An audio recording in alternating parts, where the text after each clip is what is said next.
Previously on It Ends With Us saga. Justin Baldoni e Blake Lively sono sul set, lui nei panni del protagonista maschile Ryle, lei in quelli della protagonista Lily Bloom. Quando durante una scena Justin Baldoni inizia a improvvisare in ogni ripresa un numero esagerato di baci, cioè di agire. È il 26 maggio 2023 quando si reca alla Sony per segnalare ufficialmente Justin Baldoni e Jamie Heath alle risorse umane per i loro comportamenti inappropriati. Il solo fatto che esista questa richiesta è abbastanza scioccante. Scusate, Justin Baldoni ha descritto il proprio attrezzo a Blake Lively. Justin Baldoni che controdenuncia Blake Lively. Taylor Swift sarebbe l'amica che è andata a casa di Ryan Reynolds e Blake Lively mentre c'era Justin Baldoni per convincerlo a lasciar modificare a Blake il copione. Non è una cosa a cui il cast dovrebbe avere accesso, eppure Blake gli scrive: ciao, ti dispiacerebbe darmi accesso ai daily? Ehi, mi piacerebbe vedere i montaggi delle scene. Per favore, fammi sapere con chi mettermi in contatto per accedere alla galleria completa dei dailies. Blake, ragazzi, minaccia la Blexit. Tutti sanno come mi sento al riguardo e quanto io sia arrabbiato per il fatto che Blake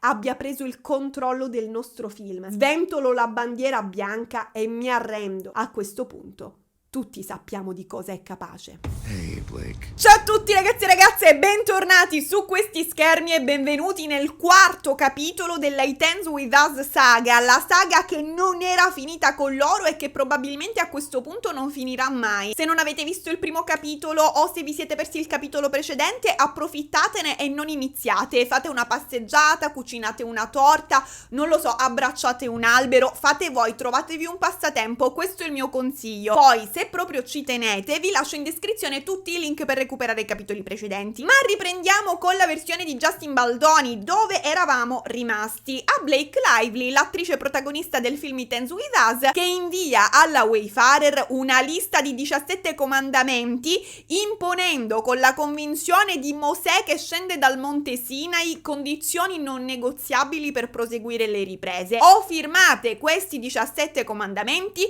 o vi dovrete trovare un'altra attrice, perché io personalmente non ci tornerò sul set, il che sarebbe un sollievo per tutti, perché Blake Lively in un anno, secondo la versione di Justin Baldoni, non avrebbe fatto altro che causare problemi, ma purtroppo la produzione già ha sborsato troppi soldi per assecondare i suoi capricci, i suoi desideri, e quindi ormai andare a buttare tutte le riprese che sono state fatte e ripartire da zero non è, cioè, ma ragazzi, non è nemmeno un'opzione, perché significherebbe non fare più il film, perché è la Sony a finanziare il film. E vi immaginate dire alla Sony: guardi signora Sony, lo sappiamo che dovevamo spendere solo $200.000 per questo film e invece già ne abbiamo spesi circa 1 milione, però praticamente è successo che la nostra attrice ci ha chiesto di firmarle dei fogli e noi le abbiamo detto di no, quindi lei si è licenziata e ora dobbiamo ricominciare dai casting. E la Sony che risponde: ma scusate, ma come si è licenziata? Ma non si poteva licenziare, aveva sicuramente firmato un contratto che la vincolava a finire le riprese, giusto? E loro no, non lo ha mai firmato. Ma col cavolo che Sony sgancerà un altro centesimo per andare dietro a tutti questi esauriti. No, It Ends With Us, It Ends e basta, finisce. Possono fare una raccolta fondi su GoFundMe se vogliono ricominciare. Quindi ragazzi, vista la situazione, la Wayfarer firma i 17 comandamenti e basta, muta. E a gennaio 2024 finalmente Blake Lively gli fa la grazia di tornare sul set. La Khaleesi torna sul set, inizia ufficialmente la fase 2 delle riprese.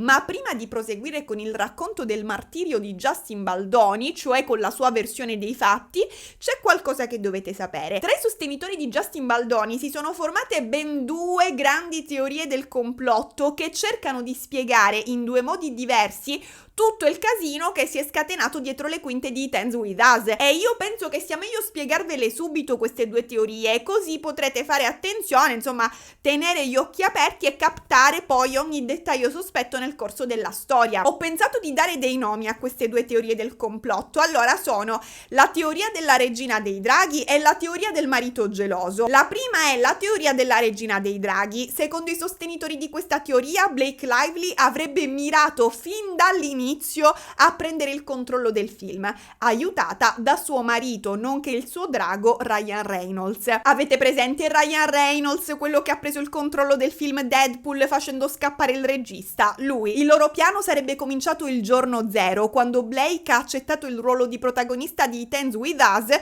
scegliendo di non firmare immediatamente il contratto, quello che l'avrebbe relegata a un mero ruolo recitativo, e prendendo tempo. Sì, poi ve lo firmo, poi ve lo porto firmato, per ora registriamo. La teoria, ragazzi, pone l'accento sul fatto che, come abbiamo visto nel capitolo precedente, Blake abbia iniziato subito a fare love bombing a Justin Baldoni, dicendogli: ah, tu sei un regista fantastico, tu sei il regista, io sono onorata di lavorare con te, e parlandogli male contemporaneamente degli altri registi con cui lei aveva lavorato in precedenza, perché sti zozzi non le lasciavano spazio creativo.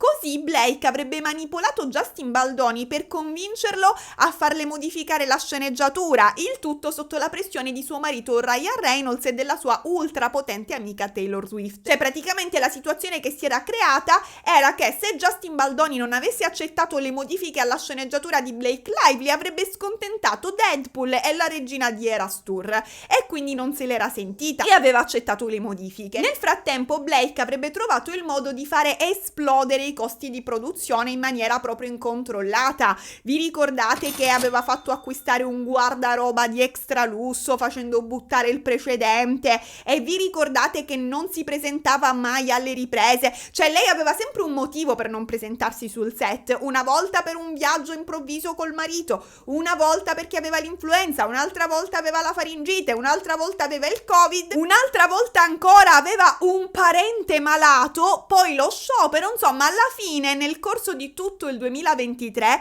Blake Lively avrebbe passato sul set, secondo la versione di Justin Baldoni, 16 miracolosi giorni. Considerate che ogni volta che una produzione si ferma, gli stipendi si devono pagare comunque, cioè tecnici, operatori, montatori, costumisti e tutti gli altri membri della troupe restano in stand-by, ma il loro contratto prevede comunque una paga. E non solo, cose come le telecamere, le luci, gli impianti audio, i costumi, gli oggetti di scena sono tutti strumenti che solitamente vengono noleggiati, il che significa che continuano a costare giorno dopo giorno anche se non vengono usati. Quindi per It Ends With Us sicuramente, ragazzi, veramente si è speso più per non girare che per girare. Infine Blake Lively avrebbe ultimato il suo piano con una stretta finale, quella che sappiamo, quella a cui siamo arrivati, ovvero con la presentazione alla Wayfarer della famigerata lista di 17 comandamenti,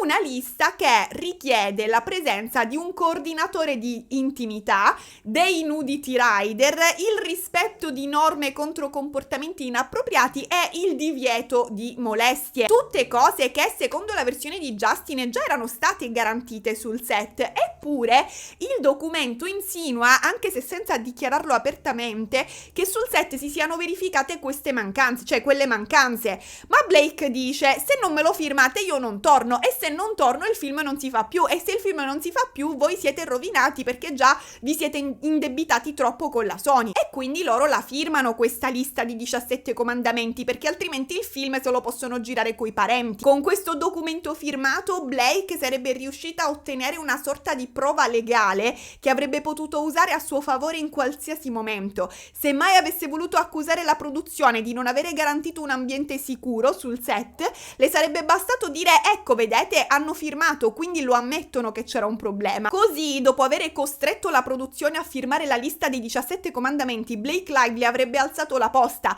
non si sarebbe più limitata a modificare qualche battutina qua e là nella sceneggiatura, avrebbe preteso di rivederla tutta, avrebbe poi preteso di accedere ai dailies, come abbiamo visto nel capitolo precedente, cioè le riprese giornaliere senza i tagli, e persino come vedremo oggi, di decidere sul montaggio, sulla locandina, sulla promozione del film. Ora, ragazzi, a rendere questa teoria del complotto, questa teoria della regina dei draghi ancora più inquietante, c'è un pettegolezzo divulgato dalla youtuber Candace Owens, la quale ha dichiarato di aver ricevuto informazioni da una fonte anonima, quindi una cosa da prendere molto con le pinze. Secondo questa fonte, nel contratto con cui Colleen Hoover, l'autrice del libro It Ends With Us, ha venduto i diritti a Justin Baldoni per farci l'adattamento cinematografico, ci sarebbe stata nel contratto, ragazzi, una clausola di moralità. Questa clausola avrebbe dato alla scrittrice la possibilità di riappropriarsi dei diritti del film nel caso in cui Justin Baldoni fosse stato coinvolto in qualsiasi scandalo morale durante la produzione. In particolare, una delle accuse che avrebbero fatto scattare la clausola di moralità erano proprio le molestie sessuali.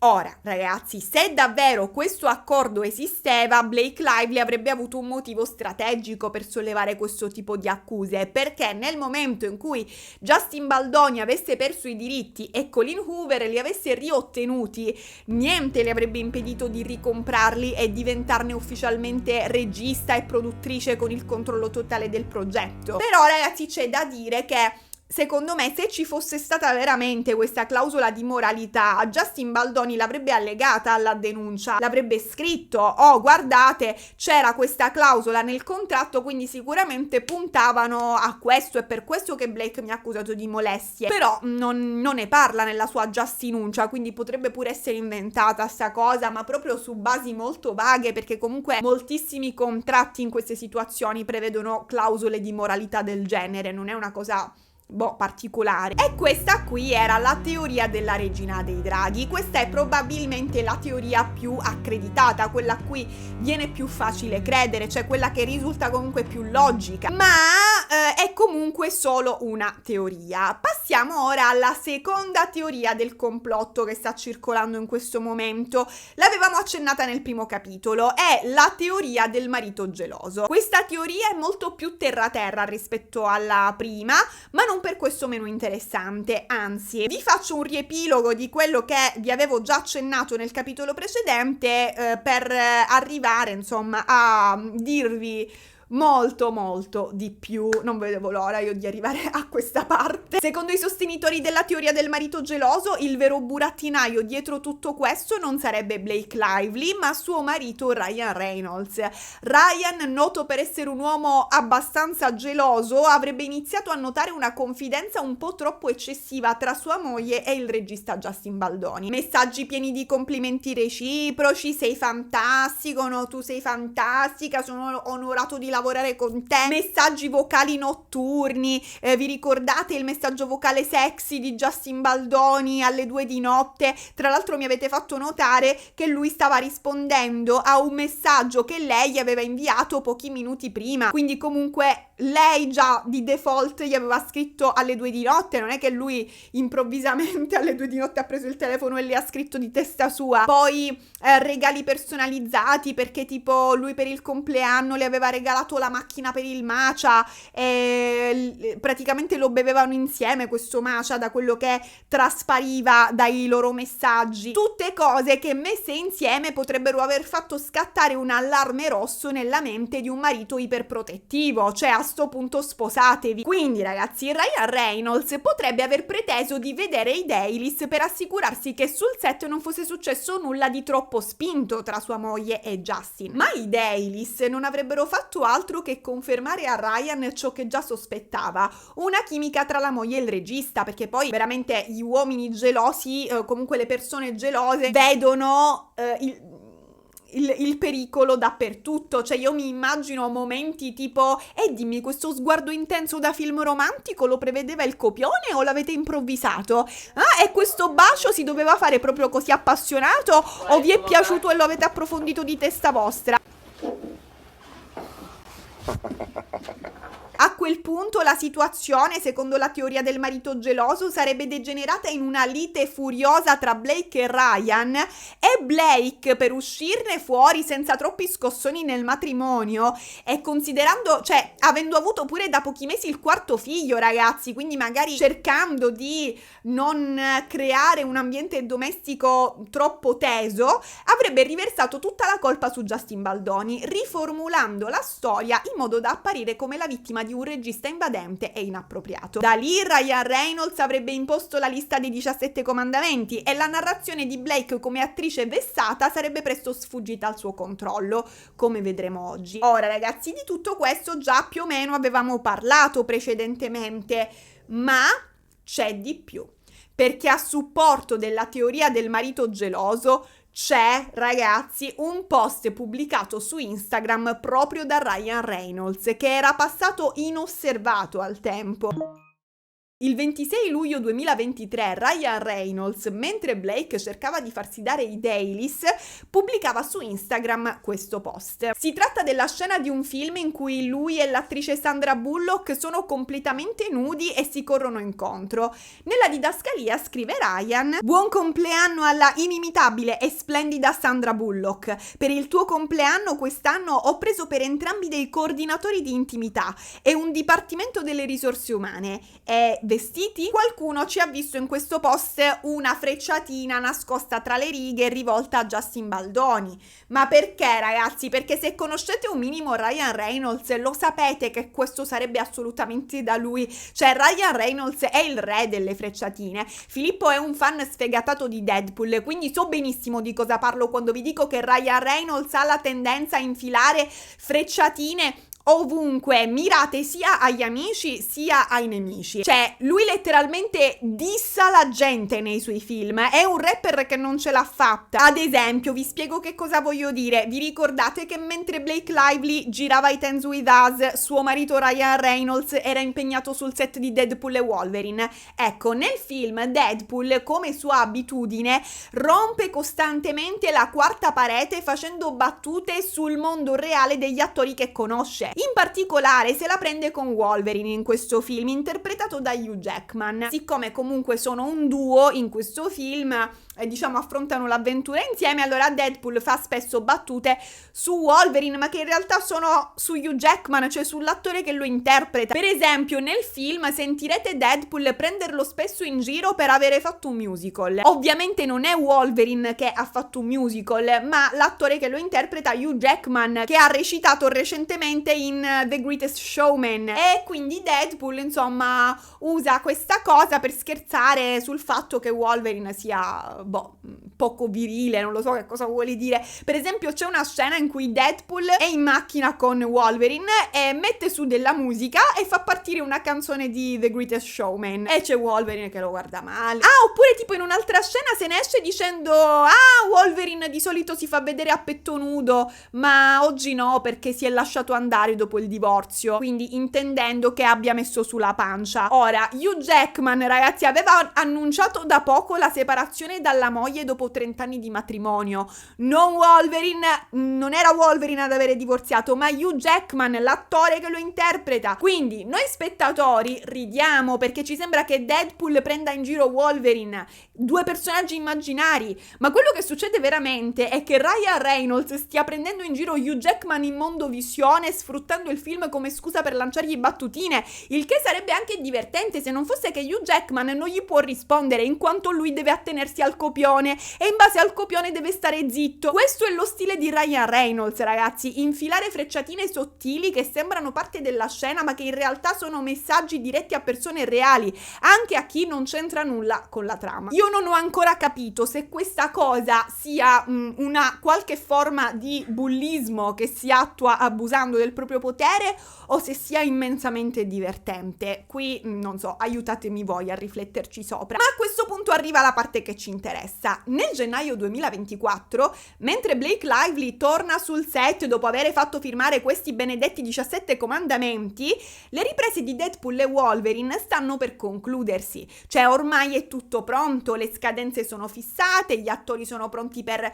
concludere le ultime scene e tornare a casa, ma a questo punto, secondo Secondo Hollywood Reporter, Ryan Reynolds se ne sarebbe uscito con nuove scene da girare. Cioè si sarebbe presentato, raga, dobbiamo girare queste nuove scene che ho scritto, e le fa girare. Le palle, dico. Ma di che si tratta? Di che scene si tratta? Allora, chi ha visto il film Deadpool e Wolverine si ricorderà sicuramente di lui. Ecco a voi, Nicepool. Cos'è un Nicepool? Allora, se non avete familiarità con il multiverso Marvel, vi spiego un attimo come funziona. Esistono infinite linee temporali, ognuna con una versione diversa delle persone che conosciamo. Per esempio, in un'altra linea temporale esiste una mia versione che è nata uomo, in un altro sono nata super cattiva, in un altro sono diventata milionaria. Purtroppo non in questa, ma ci stiamo lavorando, questione di poco. In un'altra sono un coccodrillo. Per capirci, ragazzi, esiste una linea temporale in cui c'è una versione di Justin Baldoni che sa dire di no. Queste versioni alternative di te si chiamano varianti. Sei sempre tu, ma è una variante di te con una storia, un aspetto e un carattere diverso. Ora, in Deadpool e Wolverine, il protagonista Deadpool incontra molte varianti di se stesso che provengono da linee temporali diverse, ma è proprio lui che le va a cercare, perché a un certo punto deve salvare il mondo e dice: chi è la persona più competente, brillante e adatta a salvare il mondo? Me stesso. E così Deadpool va a reclutare altre versioni di se stesso pescandole da varie linee temporali, anche se questo significa mettere a repentaglio, in pericolo, tutte le loro linee temporali. Ad esempio, tra queste varianti esiste Ladypool, una versione femminile di Deadpool, cioè Deadpool che in un universo è nata donna. Attenzione ragazzi, perché qualcuno sostiene che Ladypool sia interpretata da Blake Lively, però è un mistero, non si sa. Alcuni articoli sostengono che lo sia, altri articoli sostengono che Blake abbia solo dato la voce al personaggio. Considerate che nei crediti del film c'è il nome di Blake Lively, ma potrebbe riferirsi semplicemente al doppiaggio. Non si sa, perché la maschera Ladypool non se la toglie mai. Non ce lo dicono, ragazzi, anche perché non ce lo potrebbero dire se fosse lei, altrimenti ci chiederemmo: ma Blake Lively quando le avrebbe registrate queste scene? Perché le riprese di Deadpool e Wolverine e quelle di It Ends With Us sono state fatte contemporaneamente. Ora, se Blake Lively è riuscita a stare solo 16 giorni sul set del suo film, dicendo di essere malata, di avere impegni, di avere problemi vari, non può aver trovato il tempo per lavorare nel film di suo marito, che tra l'altro, se non sbaglio, è stato girato in Canada. Quindi ci lasciano col dubbio. Potrebbe essere effettivamente Blake Lively, ma potrebbe anche essere, non so, Taylor Swift. Ma in ogni caso Ladypool è sicuro un personaggio basato su Blake Lively, cioè si capisce, è fatto apposta, c'è una somiglianza, sembra lei, perché deve sembrare tipo la moglie dell'attore che interpreta Deadpool. Da cosa mi viene da dire che è fatto apposta? Dal fatto che la camminata di Ladypool sia palesemente quella iconica di Blake Lively nei panni di Serena van der Woodsen in Gossip Girl.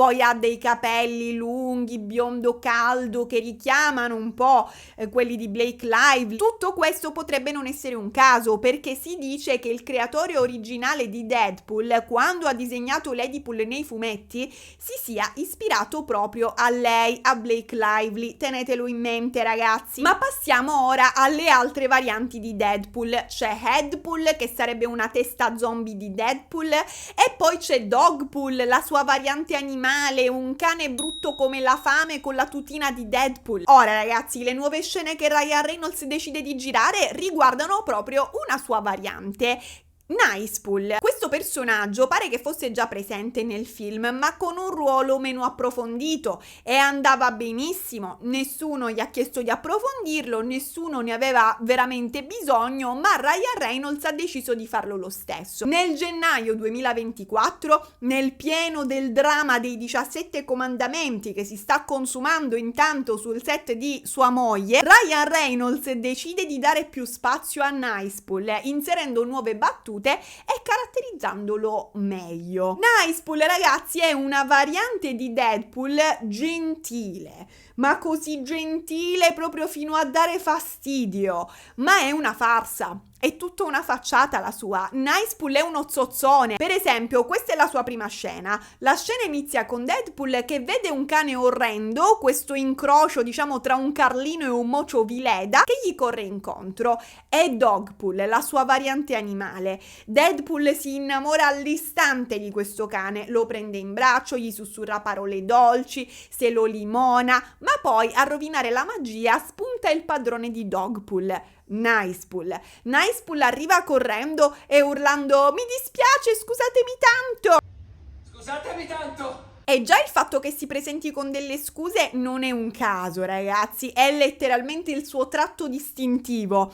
Chiedere scusa in continuazione, anche quando non serve, come a volere costantemente dimostrare di essere la persona più buona della stanza, solo che poi fa qualcosa di totalmente fuori luogo, alternando il buonismo a comportamenti moralmente discutibili. A chi vi fa pensare? Vi faccio vedere qualche estratto di questa prima scena. Scusatemi tanto! Vieni qui, bimba! Chi sei? Oh, sì, Deadpool. Immagino sia Deadpool anche tu. Ma qui mi chiamano tutti Nicepool. Se non ci foste già arrivati, ragazzi, Nicepool è la parodia di Justin Baldoni. La sua acconciatura già è un tributo a quelli che erano i capelli di Justin prima di Dance With Us. Lui infatti se li era fatti crescere, li aveva portati per mesi, forse anni lunghi, spesso li raccoglieva in un tuppo da uomo spiritualmente elevato per poi tagliarli e donarli ai bambini malati di cancro. Io mi sento una brava persona perché chiudo il rubinetto mentre mi lavo i denti. Insomma, tutti lo chiamano Nicepool perché nice in inglese significa simpatico, ma significa anche gentile, no? Educato, che è come si presenta lui, no? Uno che non ti porta a rancore manco se lo prendi a sprangate sulle ginocchia. Però, come abbiamo già detto, attenzione, perché il suo buonismo è ipocrita. In realtà, come vi dicevo, Nicepool è uno zozzone. Infatti, a un certo punto Nicepool inizia a parlare di Ladypool, che ricordiamo essere la variante femminile di Deadpool e che potrebbe essere interpretata da Blake Lively o doppiata da lei, ma comunque simboleggia lei. Ed è qui che Nicepool se ne esce con un commento infelice su di lei. Sentite. Bontà divina, aspetta di vedere Ladypool, è fantastica. Ha appena sfornato un bimbo e... pancia piatta, non dovresti dire certe cose, è tutto ok. Mi identifico come femminista, certo. Ora, questa scena cosa vuole dire? Nel film a livello di trama non ha alcun senso. Ladypool nel film non ha avuto nessun figlio, ragazzi, ma sapete chi invece ha da poco avuto un bambino?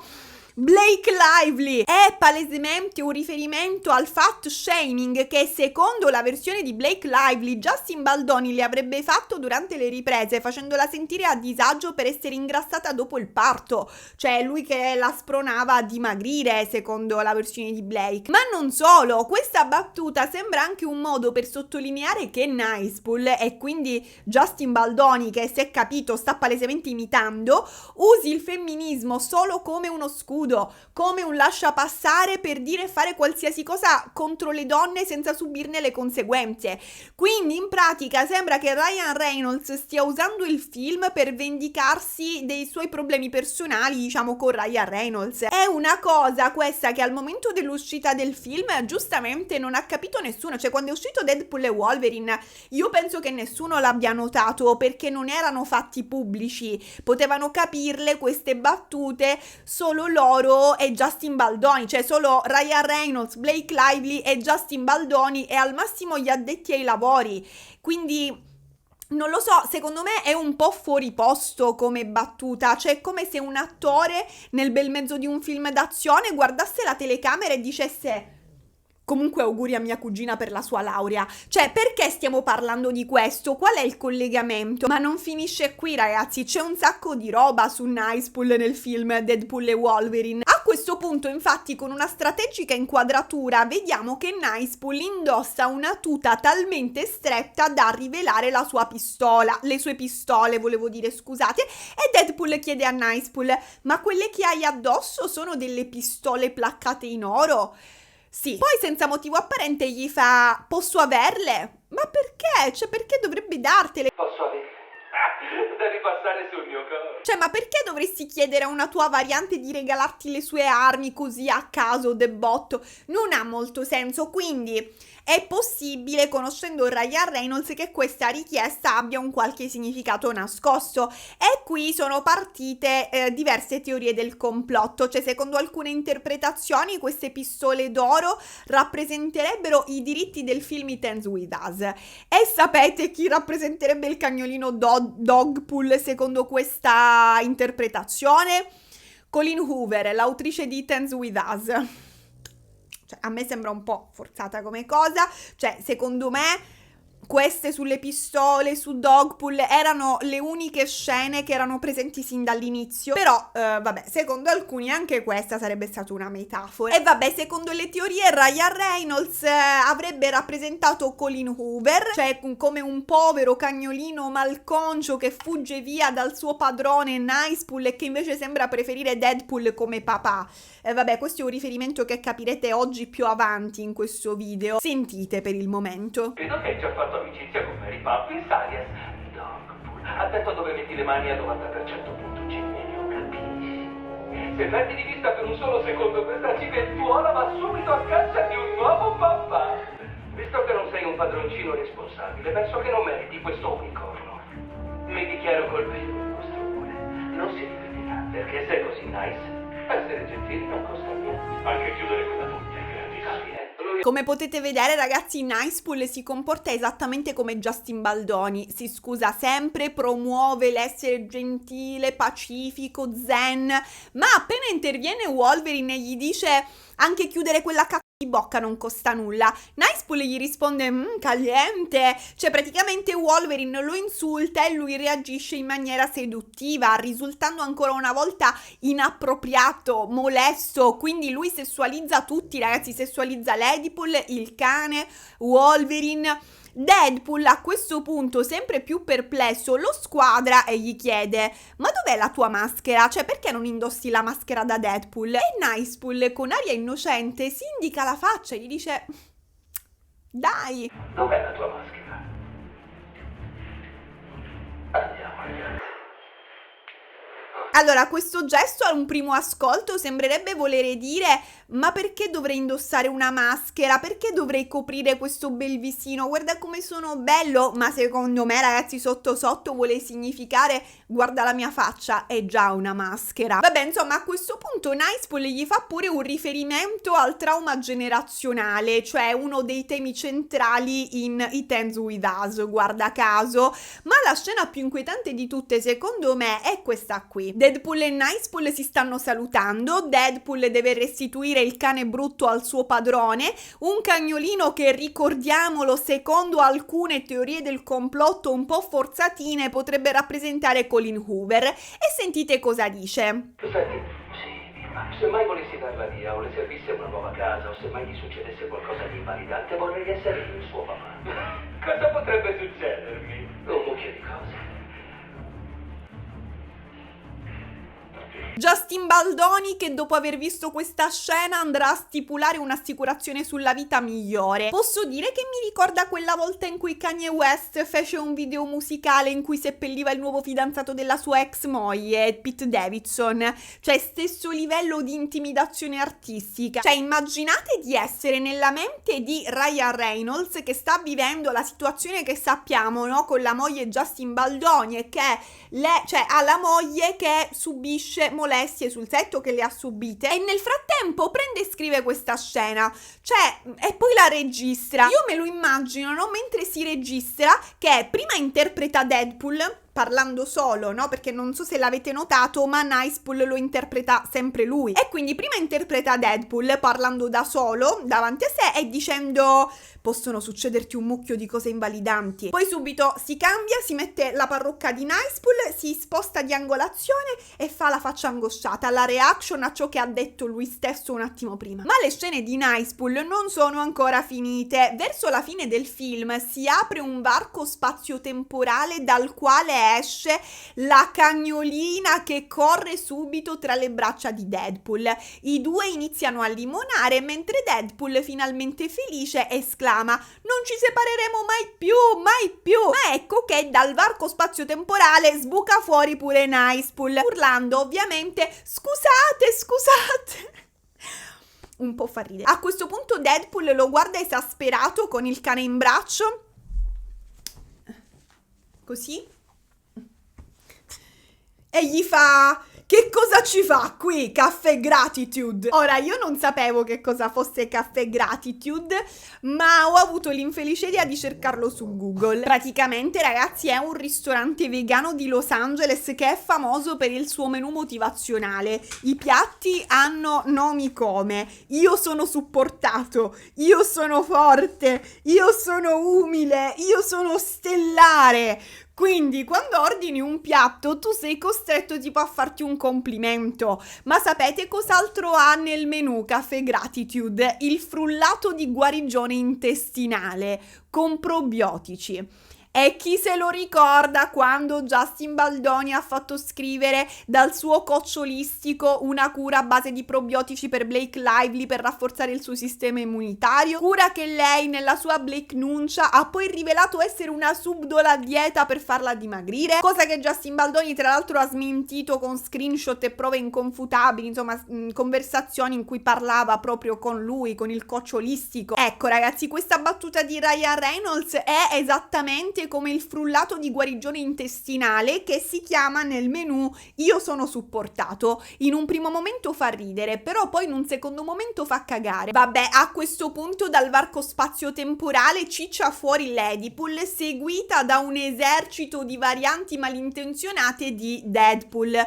Ora, voi ve lo ricordate quando Justin Baldoni aveva fatto chiedere dall'allenatore il peso di Blake a Blake perché avrebbe dovuto sollevarla da terra in una scena, e soffrendo di ernia alla schiena lui si voleva preparare, fatto che poi è diventato uno degli scandali principali nella denuncia di Blake perché lei ha dipinto la cosa come body shaming. E se vi ricordate, Justin Baldoni ha raccontato subito dopo questa cosa, cioè subito dopo che il mio allenatore, cioè anzi il nostro allenatore comune ha chiesto a Blake quanto pesasse da parte mia, Ryan mi ha fatto chiamare nel suo attico e ha iniziato a urlarmi in faccia: come osi chiedere il peso di mia moglie, che problemi hai? Ebbene, sentite cosa dice Nicepool.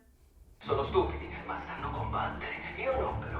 Mi piacerebbe, ma soffro di osteopenia e devo anche proteggere la mia faccia. Se vi state chiedendo cosa sia l'osteopenia, è praticamente un indebolimento delle ossa che può portare all'osteoporosi, cioè praticamente hai lo scheletro fatto di biscotti plasmon. Se ti alzi dal divano troppo in fretta diventi un'opera cubista. Palesemente, ragazzi, anche questa una frecciatina rivolta a Justin Baldoni. Mi piacerebbe pensare che sia una frecciatina mirata al fatto che lui non abbia la spina dorsale, ma penso proprio che lo abbia attaccato per i suoi problemi alla schiena. Ma cioè, pensa a te, tra tutti gli insulti che puoi rivolgere a uno che ti sta sui maroni, sfotterlo perché ha l'ernia, perché ha mal di schiena.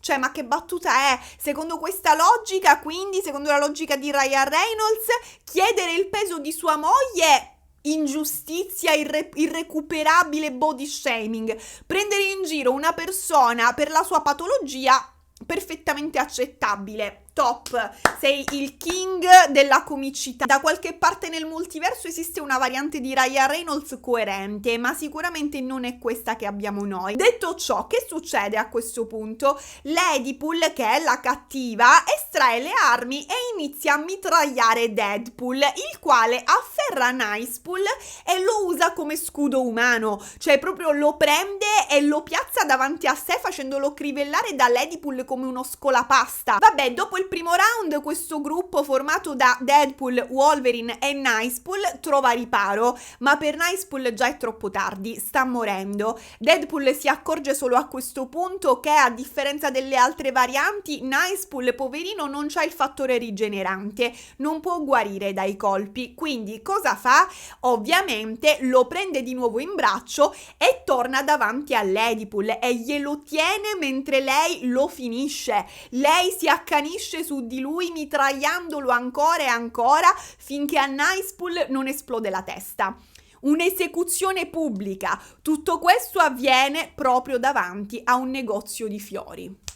Ricordiamo che Lily Bloom, la protagonista di It Ends With Us, ha un negozio di fiori. Mi viene difficile pensare che anche questa sia una coincidenza, cioè troppe coincidenze. Vabbè, a questo punto Deadpool finge di piangere sul corpo dello sventurato Nicepool e fa: "Oh no, peccato, gli è esplosa la faccia, lui adorava la sua faccia e ora l'ha persa, tutto quello che mi resta di lui sono le sue 2 pistole placcate in oro." E se le prende. Ricordiamo che secondo la teoria del complotto le 2 pistole placcate in oro sarebbero i diritti del film It Ends With Us, quindi tipo che Ryan Reynolds, dopo avergli fatto saltare la faccia, cioè metaforicamente dopo aver distrutto la sua reputazione, si sarebbe preso quello che voleva, i diritti del film.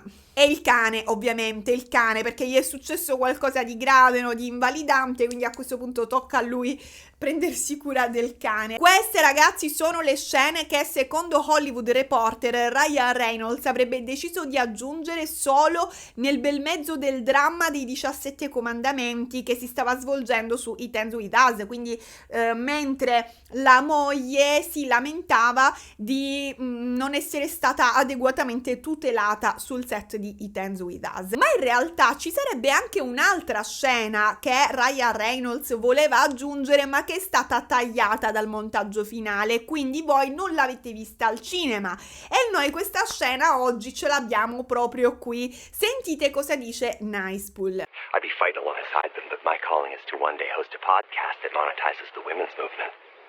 Questo sì che è cinema, ragazzi, cioè, guarda caso, Justin Baldoni ha un podcast che si chiama Men Enough, dove affronta temi come mascolinità tossica, problemi di genere, violenza sulle donne e collabora con l'associazione No More contro la violenza di genere, dando voce alle storie delle vittime. Ora, ragazzi, che questo podcast sia un progetto sincero o meno, non sta a noi dirlo, ma è palese che Ryan Reynolds lo stia sfottendo per questo e che lo stia accusando di non farlo per sensibilizzare, ma di fare un business sulla sofferenza delle donne, anche perché secondo lui, cioè secondo Ryan Reynolds, mentre lotta contro il patriarcato, Justin Baldoni molesta le attrici sul set. Ma ripeto, ragazzi, questa scena è stata tagliata dal montaggio finale, probabilmente perché troppo esplicita. Cioè, veramente, poi doveva proprio mettere nei titoli di coda i ringraziamenti a Justin Baldoni. Ora, ragazzi, ovviamente, in questo momento della nostra timeline, Deadpool e Wolverine non è ancora uscito nelle sale.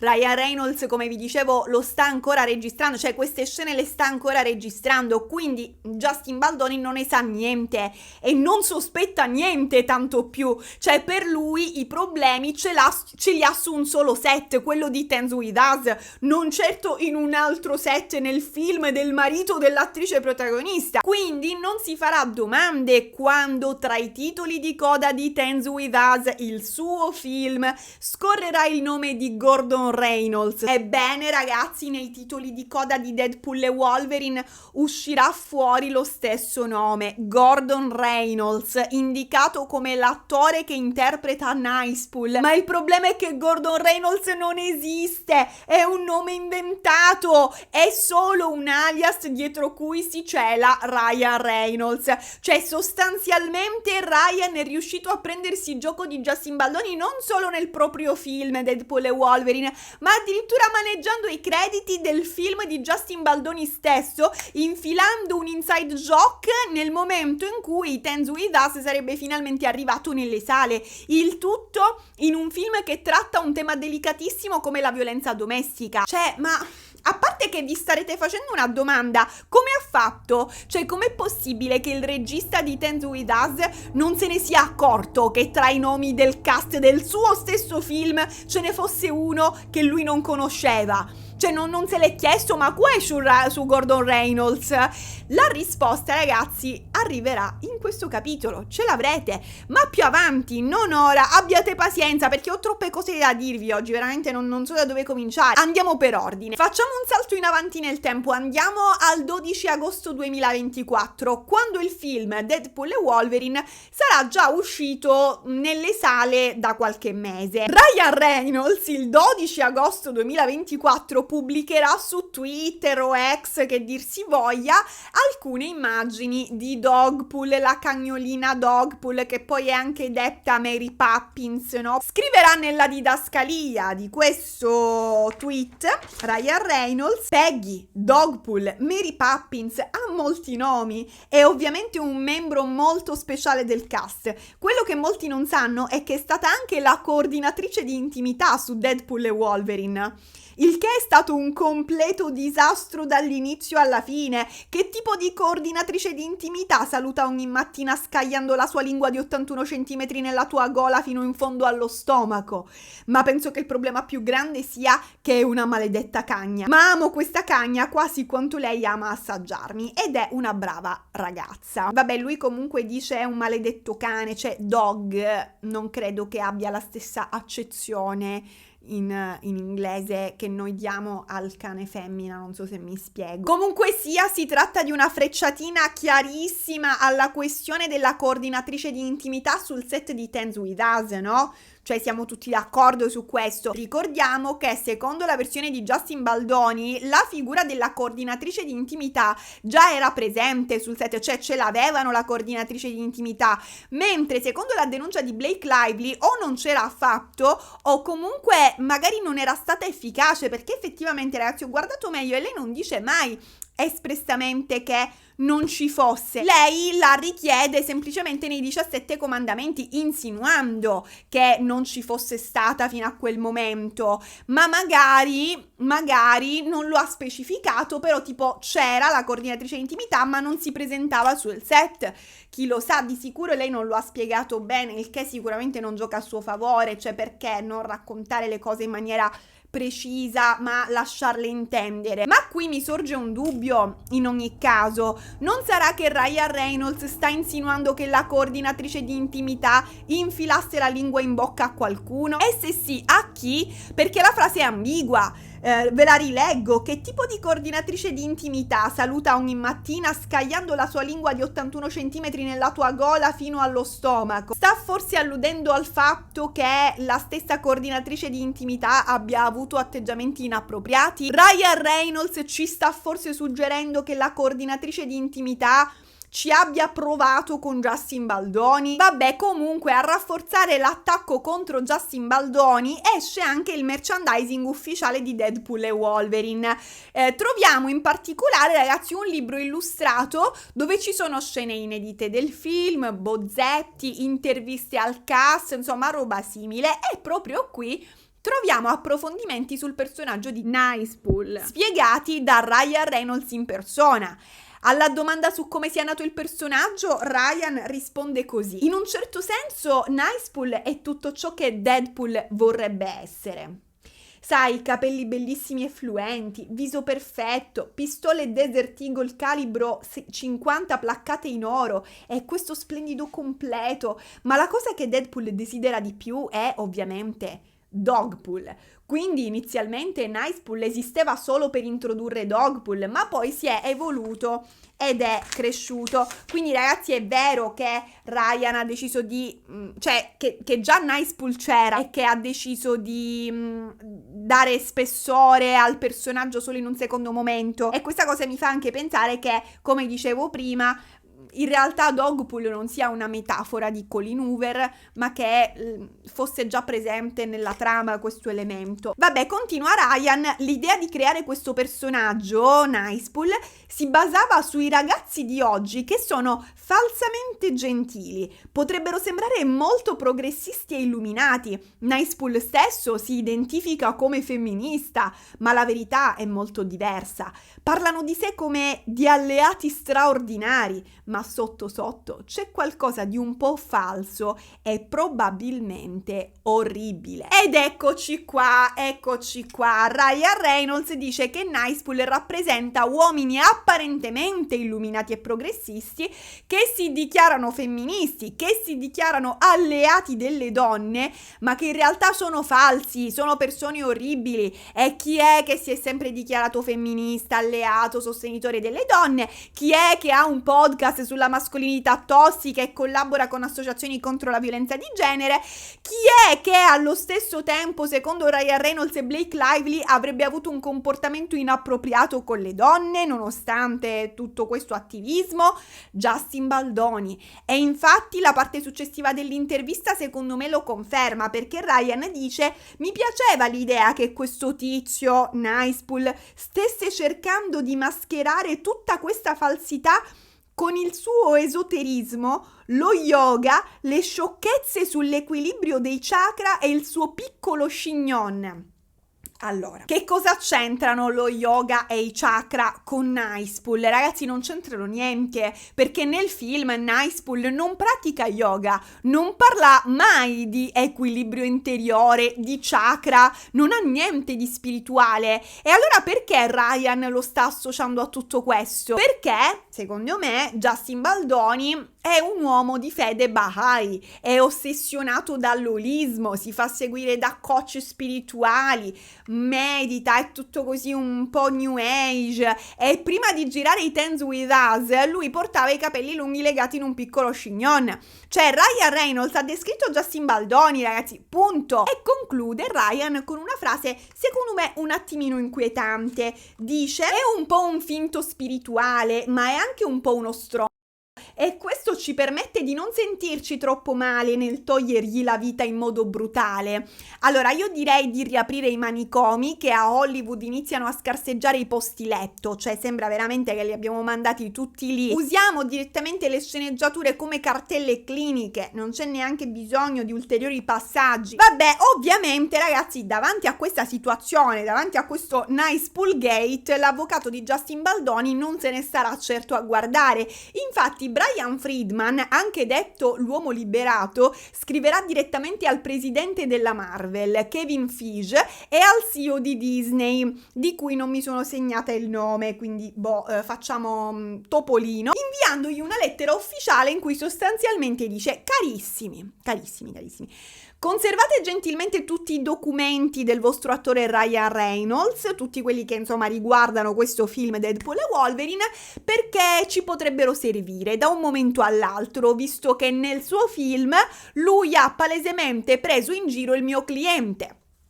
Fine della lettera, nessuno dei due gli risponderà, doppia spunta blu, fine, al che l'avvocato uomo liberato, l'avvocato di Justin Baldoni, rilascerà anche un'intervista in cui farà il seguente discorso che vi riporto. Io penso che se tua moglie è stata sessualmente molestata, tu non prendi in giro Justin Baldoni, non ti metti a prendere in giro l'intera situazione, la dovresti prendere seriamente, denunciare alle risorse umane, ne parli e segui le prassi legali. Ciò che non fai è sfottere, perché questo è il verbo giusto, sfottere la persona e renderla una barzelletta. Non c'è dubbio che sia collegato a Justin, l'aspetto, lo chignon, i commenti sulla gravidanza, è ovvio, ma di nuovo, se qualcuno viene realmente molestato, non ci scherzi su, è una questione seria. Vabbè, questo non magari è Ryan Reynolds poco delicato, non è detto che per questo motivo specifico le molestie allora siano false, siano inventate. Cioè, magari lui non si sta comportando, come dire, in modo empatico nei confronti della moglie, ciò non toglie che possano essere vere, cioè non sono queste secondo me prove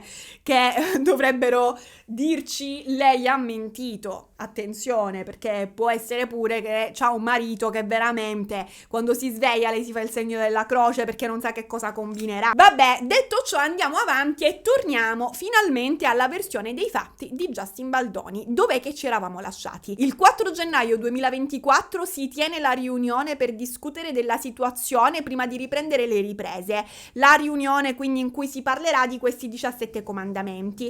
E dove si svolge questa riunione?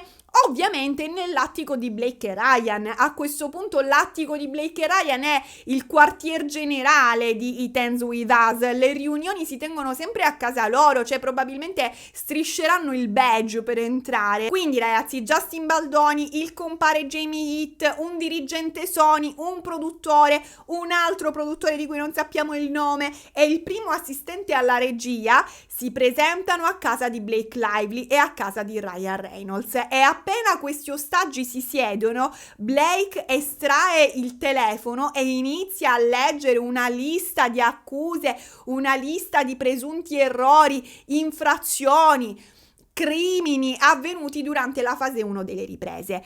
Infine Ryan Reynolds interviene e dice a Justin Baldoni: devi chiedere scusa a Blake.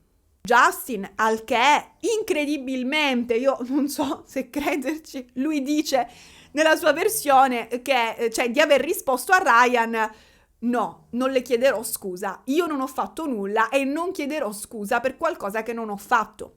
Non sono il tipo. Ryan Reynolds al che avrebbe perso la pazienza e si sarebbe infuriato, avrebbe iniziato a urlare, avrebbe fatto degenerare la riunione in uno scontro verbale molto acceso.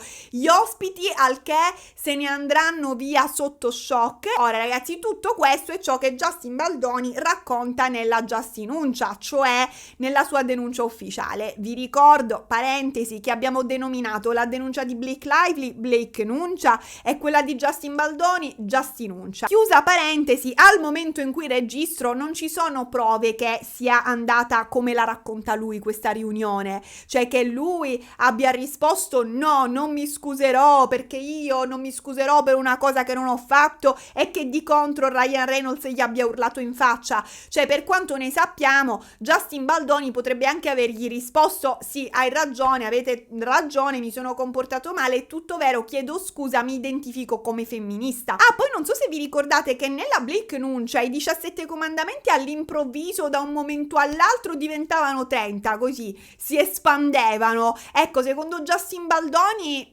l'unico documento mai discusso con loro, cioè con la Wayfarer, no? La casa di produzione di It Ends With Us, sarebbe la lista delle 17 richieste, la lista dei 17 comandamenti introdotta il 9 novembre 2023. Tutti gli altri punti, cioè fino al dal punto 17 al punto 30, se li sarebbe tirata fuori dal cilindro solo una volta che lo ha denunciato, ma loro non li hanno mai visti, non li hanno mai firmati. Insomma, il 5 gennaio 2024 si verifica il miracolo, riprendono le riprese di It Ends With Us e si concludono senza ulteriori lamentele da parte di Blake. Scioccante, commovente. Dal 5 gennaio al 9 febbraio 2024 tutto scorre liscio, nessuna polemica, nessuna pressione. Quindi ci si guarda intorno con sospetto. Cioè, sai quando hai figli e improvvisamente senti silenzio, cosa pensi? Probabilmente ci è scappato il morto. Il 22 febbraio 2024 Justin Baldoni inizia il suo primo giorno di lavoro in sala montaggio con i suoi 2 montatori. La pace dura 48 ore, dopodiché il produttore misterioso arriva e dice: raga, Blake vorrebbe unirsi a Justin Baldoni in sala montaggio, vuole partecipare anche lei al montaggio e dice che se non la facciamo partecipare non ci promette che promuoverà il film e dice che vuole partecipare al montaggio anche perché ha poco tempo. Infatti ad aprile, tra 2 mesi, dovrà partire per andare a girare il suo prossimo film. Cioè ragazzi, se la versione di Justin Baldoni è vera, qui Blake Lively starebbe ufficialmente iniziando a ricattare lui e tutta la Wayfarer e questo è solo l'inizio. Da qui comincerete a innervosirvi sempre di più. Ora vi cucinerete come waffle, ve lo dico. Non c'è bisogno che io ve lo dica, ma ve lo dirò lo stesso. Blake non si può comportare così in teoria, perché punto primo, fare la promozione del film non è che è un'opzione, è un tuo dovere contrattuale. Se sei la protagonista, la tua presenza presenza sul red carpet, la tua presenza alle interviste, agli eventi, fa parte del tuo lavoro. Fine. Non c'è, non mi sento abbastanza coinvolta nel progetto, quindi non ci vado, non ne ho voglia, non mi rispecchia il montaggio di questo film, perché non è una serata tra amici al pub che puoi decidere se andarci o no, è un impegno professionale. Punto secondo, se hai deciso di accettare un altro film, le cui riprese iniziano ad aprile, quello è un problema solo tuo, nessuno ti ha obbligato, Blake, a prenderti un altro impegno, soprattutto dopo che la produzione ha perso mesi e mesi per colpa tua. Se ora ti trovi stretta con i tempi, te la risolvi, il mondo non gira intorno ai tuoi capricci. Punto terzo, Blake Lively fino a questo punto, ragazzi, è ancora solo un'attrice nel film It Ends With Us e in quanto attrice non ha alcun diritto di entrare in sala montaggio, non le è dovuto. Il montaggio è una fase creativa protetta dal sindacato dei registi americani, la DGA, e il regista, in questo caso Justin Baldoni, ha il diritto esclusivo di supervisionarlo senza interferenze. Quindi no, Blake, se ti viene negato di mettere piede in sala montaggio, tu comunque dovrai andare sul red carpet e promuovere il fottuto film di Justin Baldoni. Punto. Comunque Justin le dice: ok, certo che puoi entrare in sala montaggio, nessun problema, figurati, fai come se fossi io il red carpet, calpestami con le tue Louboutin. Le scrive infatti questo messaggio, ovviamente chilometrico, in cui le dice: il produttore e io abbiamo fatto una bella chiacchierata l'altro giorno e mi ha detto che ti piacerebbe venire in sala montaggio prima di partire per il tuo film e penso che sia un'ottima idea. Sono d'accordo sul fatto che lavoriamo molto bene insieme e con tutto quello che hai investito in questo film, con tutto quello che hai investito in questo film, capisco perfettamente il tuo desiderio di dare suggerimenti e avere voce in capitolo prima di partire. Ho iniziato il mio montaggio giovedì, quindi domani sarà il terzo giorno. Il film è attualmente un po' caotico e ho bisogno di qualche settimana per dargli una forma prima ancora di potertelo presentare. Ah, ok, vabbè. Quello che mi piacerebbe fare è farti entrare il 18 marzo e lavorare insieme fino alla tua partenza. Mi sembra di aver sentito che parti per l'Italia la prossima settimana di aprile. Una volta che sarai in Italia, se le cose lo permetteranno, potresti entrare nel processo in remoto nei giorni in cui hai tempo o nelle giornate in cui hai lunghe attese tra una scena e l'altra. Va bene, ok, traduco ragazzi perché ho capito il discorso. Praticamente lui le dice: guarda, facciamo che prima me lo monto da solo, gli do una forma, le dice, dopodiché te lo faccio vedere e lo raffiniamo insieme.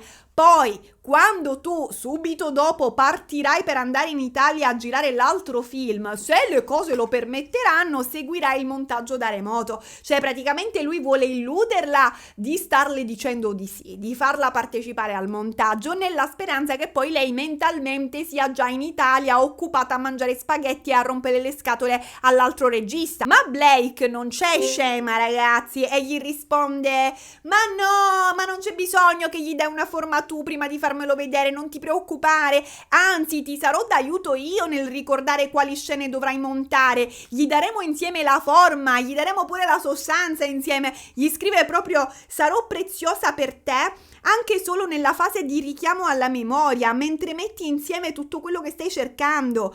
Inoltre ho rivisto tutti i dailies e ci sono tantissime piccole perle da valorizzare. Prima uniamo le nostre idee, meglio è. Nel frattempo uno dei montatori, a un certo punto, sapendo che Blake ha chiesto di entrare in sala montaggio, scrive nella chat di gruppo e scrive un messaggio praticamente per assicurarsi che Justin non le dica di sì. Cioè gli scrive: ehi, solo un controllo, spero che tu stia resistendo, ce la faremo, dannazione.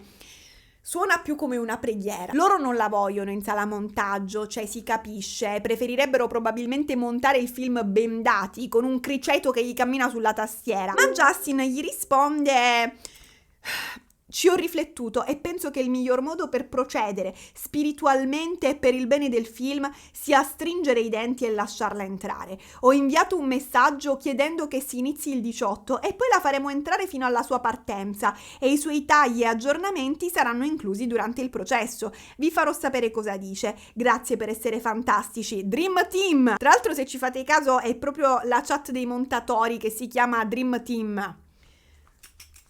Ma quale Dream Team? Questo è un incubo. Il Drink Team, semmai, perché l'unico modo per sopravvivere a questo montaggio sarà scolarsi qualcosa di forte ogni mattina. Vabbè, come abbiamo visto, ragazzi, che cos'è successo quando Justin ha detto a Blake: guarda, ti propongo di entrare il 18 marzo quando già avremo un primo montaggio decente, gli avremo dato una forma.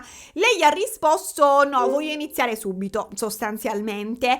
Quindi Justin al che torna in questa chat dei montatori e glielo dice, glielo spiega, scrive: le ho proposto di unirsi a partire dal 18 e lei mi ha risposto che le piacerebbe iniziare ora perché sarebbe indispensabile per me, dato che conosce ogni ripresa. Resterò fermo sulla data, scrive Justin, e vedrò come va e cosa succede dopo. Al che un altro montatore gli risponde: resisti.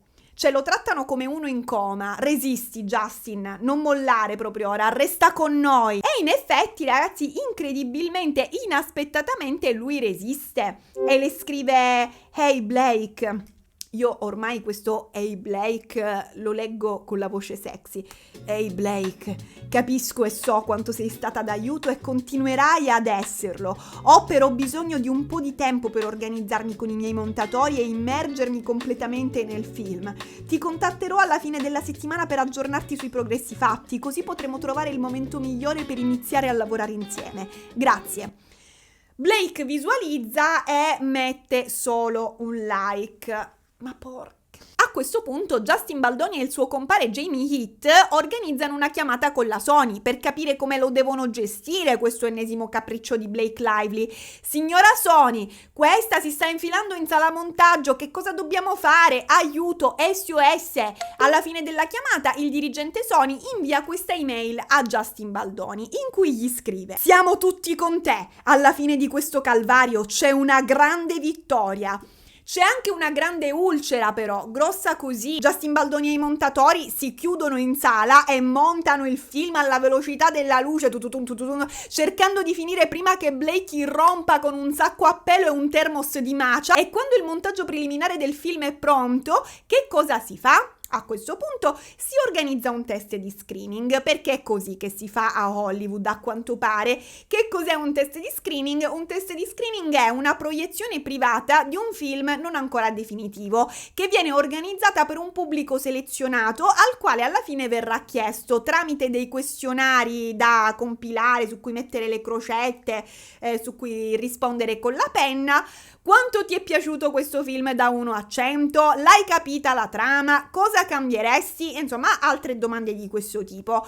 Questa fase serve ai produttori per capire se il film funziona o se ci sono problemi grossi, tipo scene confuse, ritmo troppo lento, personaggi che non piacciono. Insomma, se il pubblico boccia qualcosa, ancora si è in tempo per modificare il film prima della sua uscita ufficiale. Ok, e quindi Justin seleziona un gruppo di 100 persone, di cui il 90% donne, a cui mostrare sto film in anteprima, per raccogliere feedback sul montaggio, diciamo, per capire se questo montaggio piace.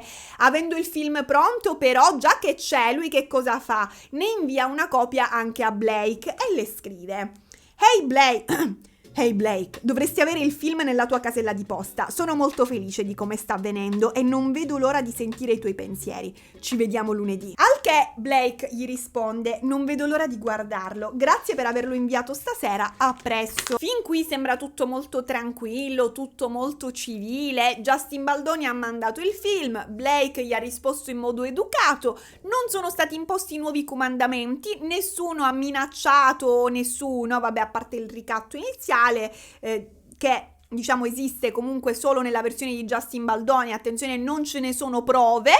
E niente, tutto a posto ragazzi. Ok, si fa il test di screening e va alla grande, un successone. Al che Justin gira tutto il cast, quindi lo gira anche a Blake. Che cosa? Un messaggio in cui riporta quelli che sono stati i risultati, cioè lui scrive: ehi ragazzi, solo per mia conoscenza ho incaricato Screen Engine, vabbè, una società ragazzi che organizza ste robe, di reclutare un gruppo di 100 persone, 90% donne, per guardare il montaggio che vi ho inviato. È stato accolto molto bene e ha ottenuto i 2 punteggi più alti, con tutte le donne che lo hanno valutato a 90.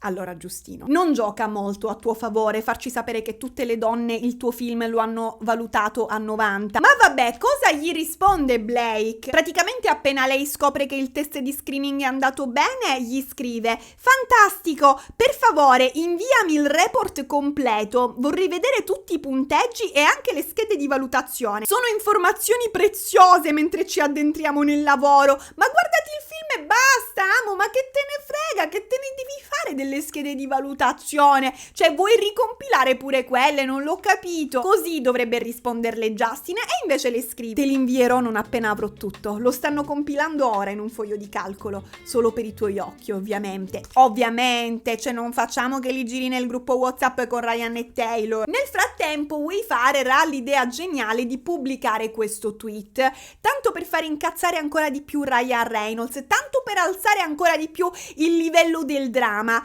Il tweet annuncia che Wayfarer sta iniziando a realizzare un nuovo film che avrà come regista Scarlett Johansson, la moglie di l'ex moglie di Ryan Reynolds, quella con cui lui stava quando ha conosciuto Blake Lively sul set di Lanterna Verde. Sto morendo. Scarlett, che fino ad ora ha sempre fatto solo l'attrice per quello che ne so io, ragazzi, debutterà per la prima volta come regista con la Wayfarer di Justin Baldoni. Dillo alla mamma, dillo all'avvocato, dico io, ma con tutte le registe che ci sono nel mondo, giusto, l'ex moglie di Ryan Reynolds ti sei andato a scartare. Ma è uno scherzo questo? Va bene che la vendetta è un piatto che va servito freddo, ma questo non è un piatto, è una teglia. Vabbè, ma andiamo avanti. Passa circa un mese, l'11 marzo c'è tensione nell'aria, si avvicina infatti il giorno in cui Blake si unirà in sala montaggio, quindi sono tutti un pochettino agitati, e sulla chat dei montatori scrive Justin: dovremmo tutti riunirci quando possiamo domani prima che lei si unisca,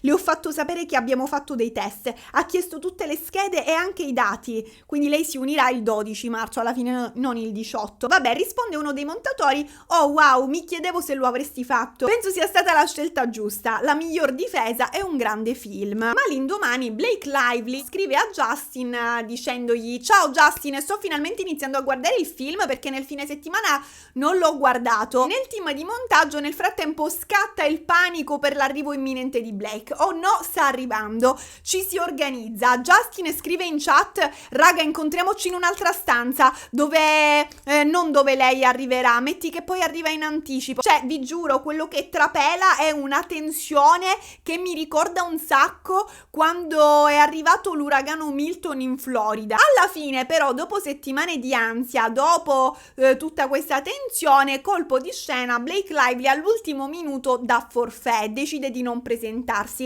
Infatti scrive a Justin: ho appena finito di guardare il montaggio, sono così felice, siete tutti davvero incredibili nel film, ho provato tantissime emozioni, super emotivo e super complesso nel modo giusto, è estremamente coinvolgente e appassionante da guardare, oggi non mi unirò, fammi sapere il tuo orario per domani. E Justin le risponde: ok, 10. Lui probabilmente in cuor suo avrà anche esultato per questo cambio di programma, cioè non credo che ci sia rimasto male. Vabbè, Blake il giorno dopo si presenta in sala montaggio, ma praticamente che cosa fa? Lascia 7 pagine di appunti e se ne va, non si fa vedere né quel giorno né quello dopo.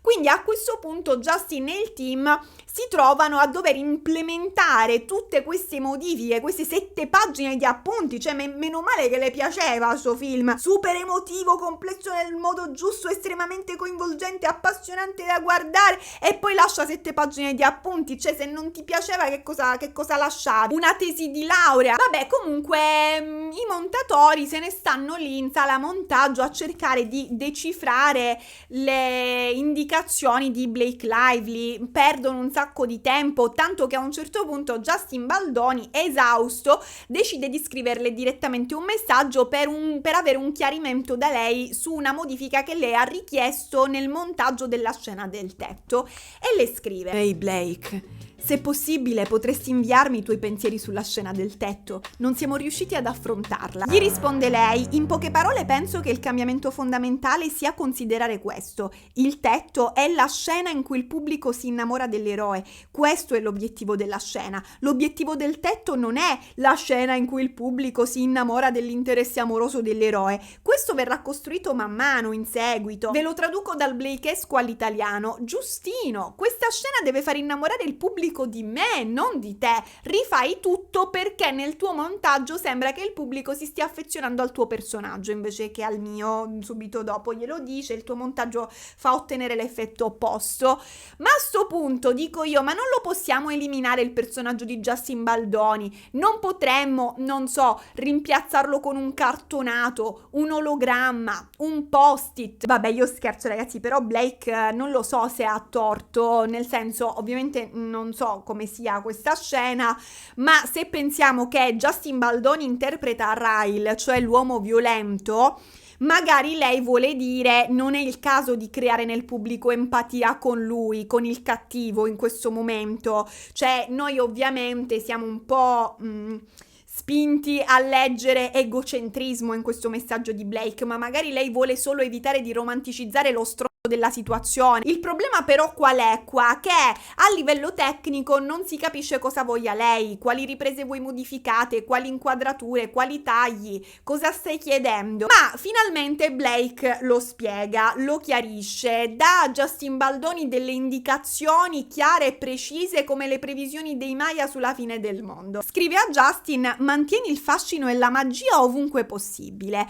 Questa nota ti aiuterà anche a rafforzare altri momenti, ad esempio dal momento in cui Ryle entra fino alla ringhiera. Deve essere veloce, scioccante, misterioso e sottile. Quest'uomo è enigmatico e verrà spiegato pienamente più avanti. Poi gli dice: posso essere più d'aiuto quando saremo in Avid, che è un software di montaggio. Lavoriamoci appena possiamo. Io sono felice di aspettare fino alla fine di quest'anteprima, visto che è una scena mastodontica. Lei è felice di aspettare per montare questa scena, ragazzi, glielo comunica come se il suo umore fosse l'unico parametro in base al quale ci si organizza in sala montaggio. Tra l'altro, attenzione a un particolare: nella Justinuncia viene proprio specificato che tutta la produzione continui a essere a spese di Wayfarer e di Sony.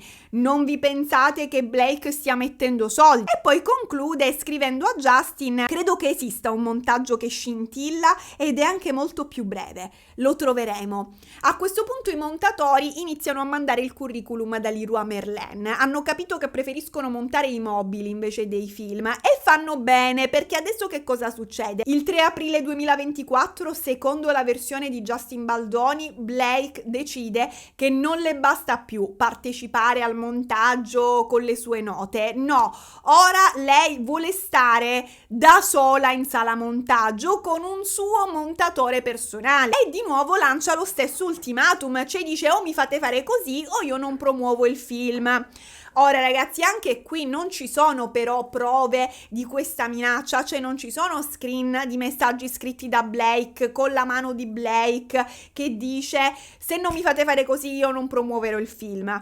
Ci sono, diciamo, delle prove indirette, per esempio le chat tra Justin Baldoni e gli altri membri della troupe, in cui questa cosa viene discussa. Infatti il giorno dopo il produttore cerca di organizzare una chiamata con Blake per parlarne, cioè cerca proprio di organizzare, come dire, una call con Blake, Justin e Jamie, ma Blake non è disponibile, con grande sorpresa di nessuno. Cioè dice: no, mi dispiace, io sono in Italia, sto facendo altro, non avrò tempo per tutta la settimana. Quindi ragazzi, che cosa significa? Che si deve fare per forza come dice lei, oppure niente promozione, cioè Blake non si presenterà alla promozione, e non hanno modo di provare a convincerla del contrario, perché si rifiuta di parlare. Da qui in poi Blake Lively sparisce nel senso che smette di comunicare con Justin Baldoni, smette di comunicare con la troupe, smette di comunicare con chiunque della Wayfarer. Se vogliono dirle qualcosa dovranno passare attraverso un rappresentante della Sony che farà da intermediario,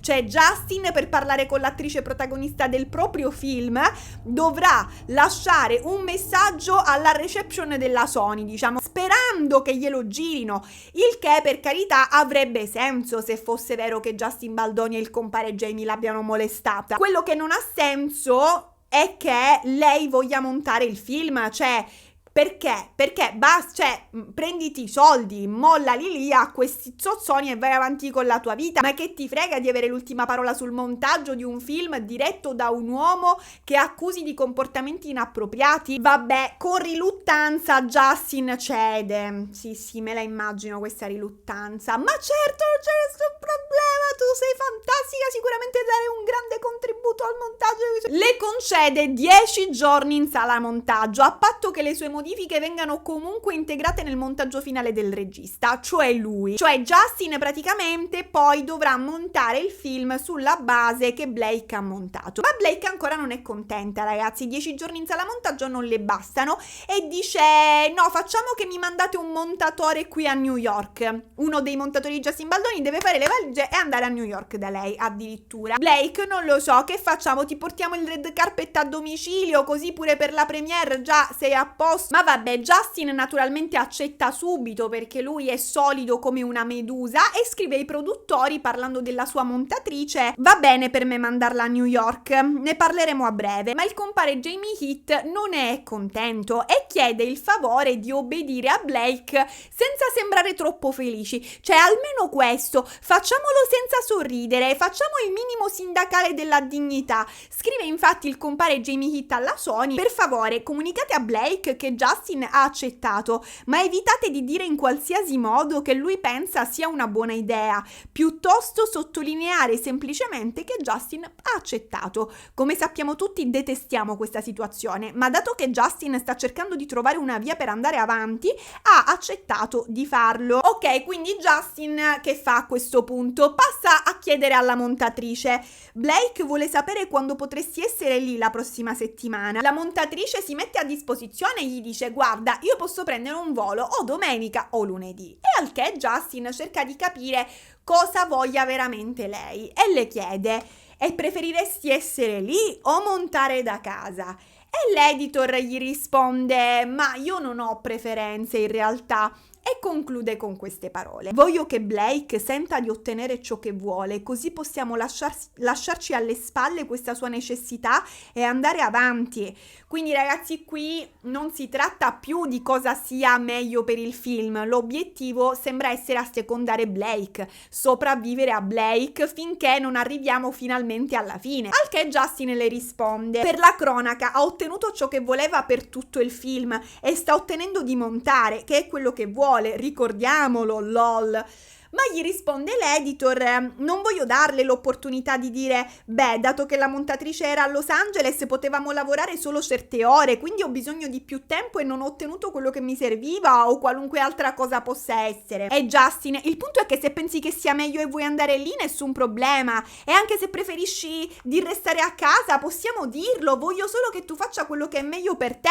Justin, che cacchio, decidi tu sei il capo, tu cosa vuoi, cosa ritieni giusto, chiedi alla montatrice di fare qualcosa, cioè dalle un ordine, prendi il controllo di questa nave alla deriva prima che vi schiantiate. Vabbè, al che la montatrice gli risponde: apprezzo il tuo volermi proteggere il tuo pensiero, sono assolutamente disposta ad andare se è quello che lei preferisce, se a lei non importa allora risparmiamo i soldi e mi facciano lavorare da casa. Interviene al che un altro dei montatori, perché in tutto ciò stanno parlando nel gruppo, no? Dream Team, e scrive questo tizio: sei decisamente più gentile di me. Io vorrei restare qui per rendere le cose meno convenienti per lei, dato che sarà in un fuso orario completamente diverso. Justin si è fatto in 4 per lei per mesi. Non penso che dovresti farlo anche tu. In ogni caso, dovresti fare ciò che è meglio per te, non per lei. Vabbè ragazzi, alla fine la montatrice scrive: ma dai, non vi preoccupate, la verità è che io ho degli amici a New York, quindi per me va bene partire, anzi mi fa piacere, ci voglio andare.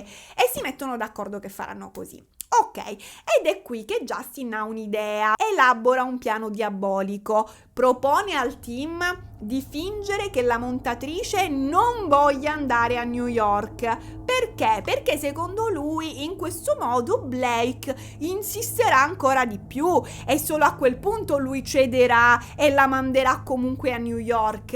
E con che motivazione lo giustifica questo suo grande piano malefico? Attenzione ragazzi, dice Giustino, non possiamo continuare a darle tutto esattamente alle sue condizioni. Quindi vi spiego il suo piano. Justin Baldoni è convinto che Blake Lively a un certo punto si sentirà in debito, si sentirà in colpa che loro le stiano facendo tutte queste concessioni e capirà che non può sempre chiedere. Si farà un esame di coscienza e dirà: forse sto esagerando, forse ho abusato un po' troppo del mio potere. Dai, da oggi basta, mi modero. Un genio del male sei, Giustino. Noi gliela facciamo sudare questa montatrice, così impara. Cioè, comunque lui è un po' manipolatore, cioè calcolatore, cioè quantomeno ci prova. Vabbè, a questo punto nella chat, ragazzi, in questa chat Dream Team, passano a parlare di una scena intima della giovane Lily, che, attenzione, non è interpretata da Blake, ma da un'altra attrice ovviamente più giovane, Isabella Ferrer. E cosa succede? Praticamente uno dei montatori chiede a Justin se la scena verrà mantenuta nel film e Justin gli risponde: guarda, la decisione finale spetterà a Blake. Cioè lui dice: se qualcuno riuscirà a convincerla a tenere questa scena intima della giovane Lily, bene, la scena rimarrà, ma comunque dovrà essere lei ad avere l'ultima parola. Ma in che senso? Perché dovrebbe essere Blake e non l'attrice che la interpreta questa scena? E soprattutto perché non il regista? Perché non la produzione? Perché Blake? Che c'ha pizza Blake? Perché, ragazzi, cioè, io veramente non... Perché Blake ha modificato il Nudity Rider, cioè quel documento che stabilisce le regole per le scene intime, che si deve firmare a ogni scena intima, in modo che sia lei a dover dare il consenso sulle scene intime girate anche dalla versione giovane del suo personaggio. Perché, ok, non è lei l'attrice che interpreta questa persona, questa Lily Bloom giovane, ma comunque lei interpreta Lily da adulta. Quindi quella è tipo lei da giovane, cioè il suo personaggio da giovane. E continuo però a non capire. Allora Justin lo spiega a Justin: lei non voleva che un personaggio che la rappresenta avesse rapporti sessuali al liceo. Scusami? Ma che significa? Cioè il personaggio non rappresenta te, Blake, rappresenta Lily Bloom. Non sei tu Lily Bloom, ma poi perché non dovrebbe avere rapporti al liceo? Cioè mica ha detto all'asilo che... No ragazzi, che poi l'attrice che interpreta la giovane Lily, non vi immaginate che sia, non lo so, minorenne, quindi non è questione di voler proteggere un'attrice minorenne, c'ha 24 anni, non ha assolutamente senso questa cosa. Vabbè, ma Justin dice: onestamente è tutta una questione di controllo affinché lei possa arrivare dove sarà la prossima settimana. Tutto a posto. Quindi fa capire appunto che secondo lui la manterrà la scena. Non era una questione di moralità, non era una questione di sensibilità a chissà cosa, ma solo un altro modo per avere il controllo. Lei deve controllare tutto. Lei è la Khaleesi e inoltre è della Vergine, quindi datele il controllo e nessuno si farà male. Che succede a questo punto? Blake e il suo montatore montano a New York, poi tornano e iniziano a lavorare alla loro versione del film nella sala montaggio. Quindi si crea questa situazione in cui Blake e il montatore editano il film in questa sala high tech che è la sala montaggio, mentre Justin Baldoni continua a montare la sua versione del film a casa sua, sul divano con Windows Movie Maker. Cioè lui, il regista per il momento non può entrare in sala montaggio, deve chiedere il permesso a Blake. Quindi cosa succederà alla fine, ragazzi? In pratica alla fine avremo due versioni parallele dello stesso film.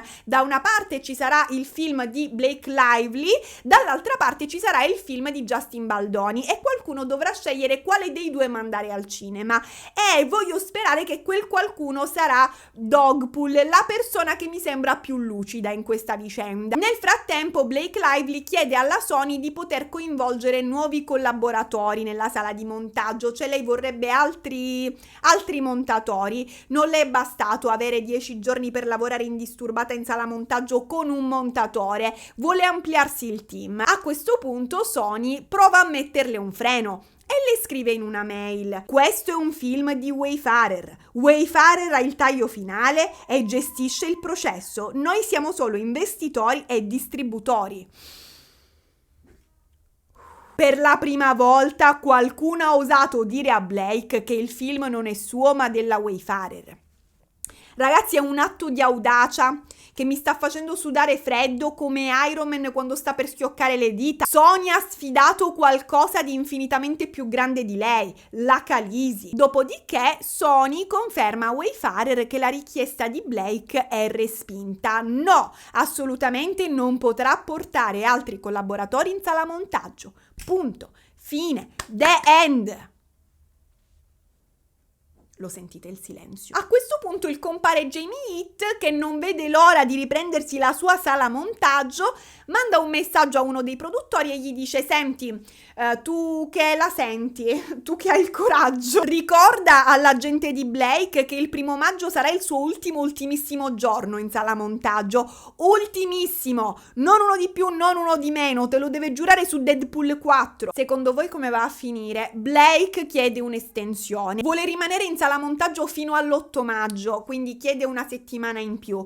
Non solo, ragazzi, chiede pure a Sony e Wayfarer di assumere, cioè di poter assumere lei un suo montatore personale a parte, cioè che non fa parte dello staff, uno con cui già ha lavorato in passato e che ha già montato film con suo marito Ryan Reynolds. A questo punto, cioè sarà tipo il montatore di Deadpool. A questo punto cosa fanno Sony e Wayfarer? Le concedono un'altra settimana e assumono pure il montatore di Deadpool? Sì, però dopo, cioè inizialmente cercano di giocarsela, perché in tutto ciò Blake Lively non ha ancora firmato il suo maledetto contratto. Dopo più di 1 anno di riprese e di montaggio, lei il contratto di attrice non lo ha firmato, cioè lei è stata sul set, ha girato le scene, ha fatto cambiare il guardaroba, ha supervisionato il montaggio, ma ufficialmente non ce l'ha il contratto. È per questo infatti che può minacciare impunemente di non promuovere il film. Non la potrebbero mica denunciare per inadempienza ai termini contrattuali, non essendoci il contratto. E quindi Sony e Wayfarer ne approfittano della sua richiesta per cercare di ribaltare la situazione e le scrivono questa email. Abbiamo saputo della sua richiesta di continuare a lavorare con il suo montatore personale dal 2 all'8 maggio. Siamo disposti a concedere questa estensione a condizione che, prima di qualsiasi ulteriore lavoro, riceviamo il suo contratto firmato per il film. Ora, ragazzi, questa mossa ha un obiettivo molto preciso, giusto? Block Blake e impedirle di usare la promozione come arma di ricatto. Serve a qualcosa? No, ma cornuta lei se lo firma sto contratto, ma perché dovrebbe? Tra l'altro lei subito si esce fuori, a detta di Justin Baldoni, ragazzi, anche qui prove. Si esce fuori un'altra arma di ricatto ancora più efficace. Dice alla Sony: io mi rifiuterò di approvare il trailer, la pubblicità per la TV e qualsiasi altro materiale promozionale del film se, rullo di tamburi, un altro po' il rullo di tamburi per favore, se il nome di Justin Baldoni apparirà accanto al mio nei crediti attoriali. Cioè, avete presente quando nel trailer compaiono i nomi degli attori in sovrimpressione? Ecco, Blake non vuole che compaia il nome di Justin Baldoni accanto al suo, il nome del regista. È coprotagonista. Lei non vuole che compaia non vicino al suo, quantomeno. Come vedete, infatti, in questa email la Sony scrive a Justin: ciao Justin, sto aiutando un nome nascosto a sistemare gli ultimi dettagli mentre ci avviciniamo al lancio del nostro trailer. So che nome nascosto ha già parlato di questa cosa con Jamie, ma volevo seguirti per quanto riguarda la rinuncia al tuo credito di attore prima o sopra il titolo per i materiali audiovisivi, inclusi il trailer e i relativi materiali del trailer, gli spot TV e il marketing digitale correlato. Puoi confermare che va bene per noi procedere come discusso? Quindi praticamente lui deve rinunciare al suo nome in tutti i materiali di marketing. Non è specificato che lo abbia richiesto Blake Lively, però si capisce che di queste cose praticamente ne parlino a voce. Infatti dice: puoi confermare che va bene procedere come discusso? E visto che il suo tempo in sala montaggio sta per scadere, Blake Lively dice, e anche qui c'è l'email della Sony che spiega questa richiesta di Blake Lively, Blake dice: io di qui non mi smuovo, mi dovete dare più tempo in sala montaggio oppure cosa farà? Allora, siccome la canzone di sottofondo del trailer sarà una canzone di Taylor Swift, Blake dice: se non mi concederete più tempo in sala montaggio con il mio montatore personale, cioè quello di Deadpool, farò cambiare idea alla mia amica Taylor Swift e le farò ritirare la canzone, cioè farò in modo che non approvi la canzone per il trailer. La Sony, appena le toccano Taylor Swift, sembra che se la fa addosso. Perché? Perché Sony gestisce i diritti di pubblicazione delle sue canzoni, quindi in teoria è Sony che decide chi può usarle nei film, nelle pubblicità, nei programmi TV, eccetera eccetera. Se vuoi una canzone di Taylor Swift nel tuo film, devi bussare alla porta della Sony. Ora, Sony è plausibile che non voglia mettersi contro Taylor Swift, cioè non voglia crearsi problemi con Taylor Swift, innanzitutto perché nessuno vorrebbe mettersi contro Taylor Swift, è insito nella natura umana non volersi mettere contro Taylor Swift, perché automaticamente tu sarai il cattivo in un album che vincerà un Grammy, non è una situazione che nessuno si auspica, ma Sony soprattutto non vuole mettersela contro perché per ora Taylor gli farà fare sicuro vagonate di soldi, quindi a questo punto Sony capisce che la situazione sta sfuggendo di mano e che è il momento di farsi prendere dal panico. Scrive quindi questa email al compare Jamie Heat e gli dice: Blake ha approvato finalmente il nostro trailer e sta chiedendo a Taylor Swift il permesso per usare la canzone. Cioè ragazzi, non so se state capendo o forse non sto capendo io, cioè da quello che ho capito, per usare una canzone di Taylor Swift in un film bisognerebbe chiedere l'autorizzazione alla Sony che ne gestisce i diritti di pubblicazione.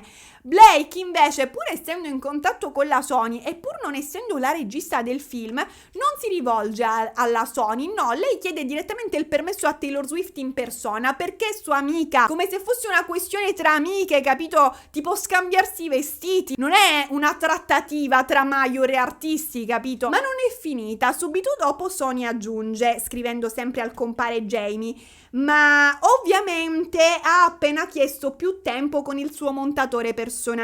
Sappiamo che questo doveva essere condizionato alla firma del contratto, ma chiediamo se potresti rivalutare la cosa, così possiamo rilasciare il trailer e Blake non cambierà idea riguardo alla chiamata a Taylor Swift.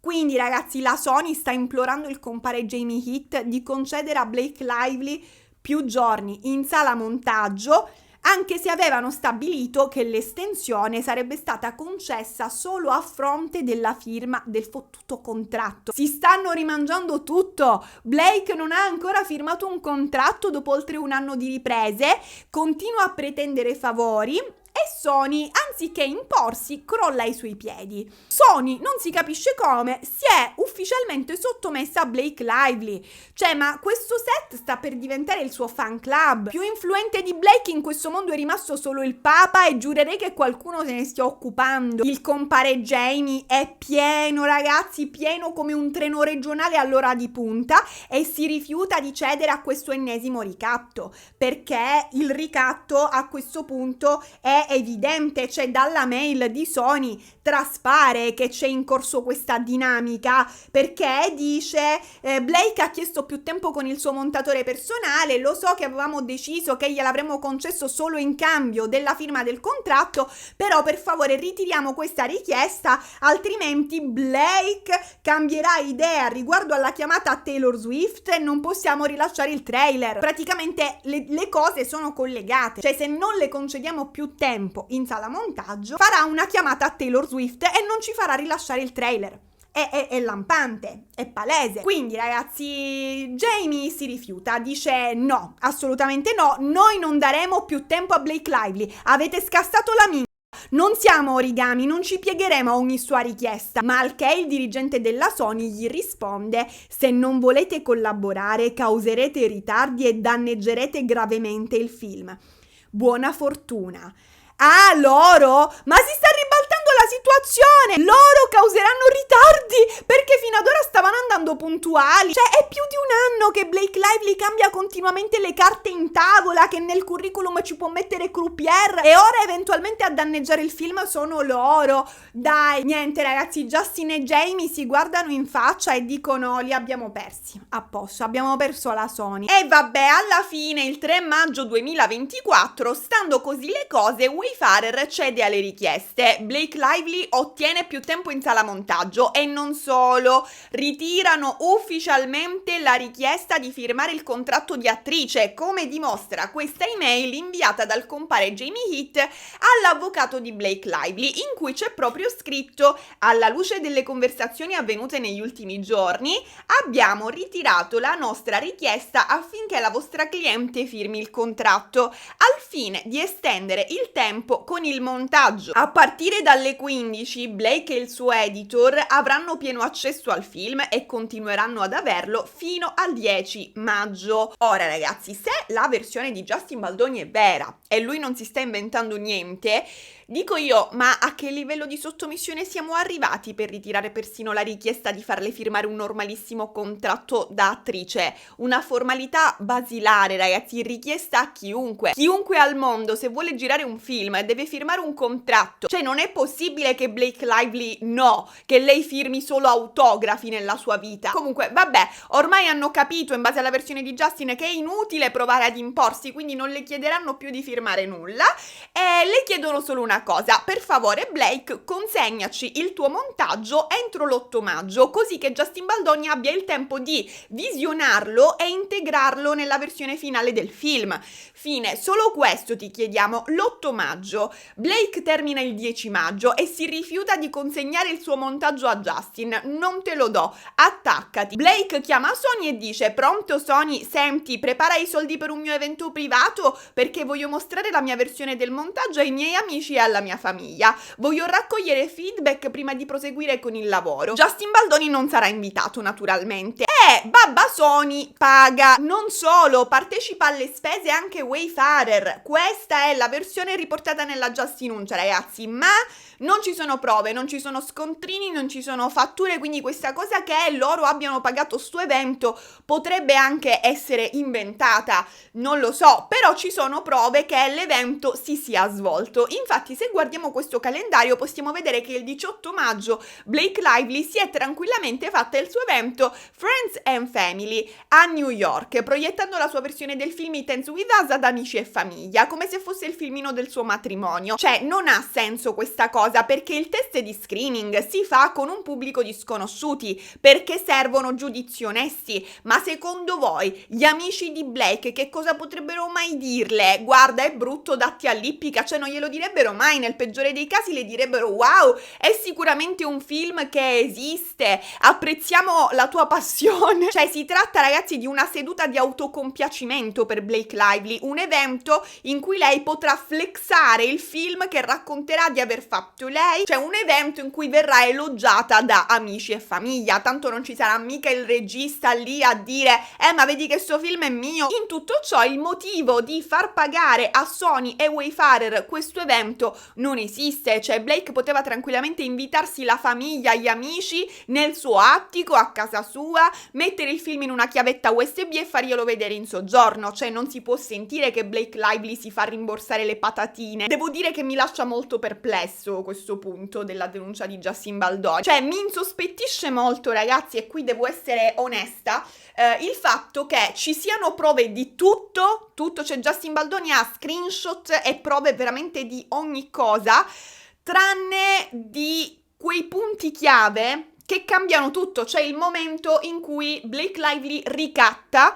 o chiede soldi. Questi sono racconti suoi, ma non ci sono prove, e ovviamente questo crea un contesto per i messaggi di Blake Lively che cambia tutto. Vabbè, comunque vi dirò una cosa: purtroppo non saprei cosa consigliarvi per prevenire che vi rubino un film, ma se avete paura che vi rubino i dati, lì sapete chi vi potrebbe proteggere: NordVPN Pool.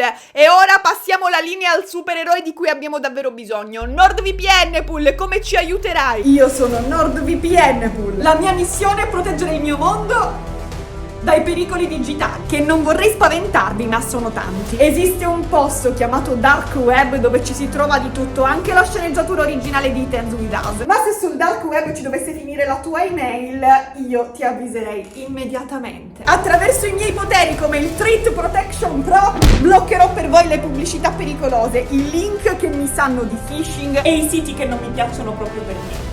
Perché io sono NordVPN Pool. Questo è il periodo del mio compleanno e ho per voi un regalo, e no, non è una macchina per fare il matcha, non capisco perché sia così richiesta ultimamente sul dark web. Attivando un piano biennale, io, NordVPN Pool, vi regalerò 4 mesi extra, ma non solo, se lo farete entro il 19 marzo avrete anche altri 6 mesi extra per un totale di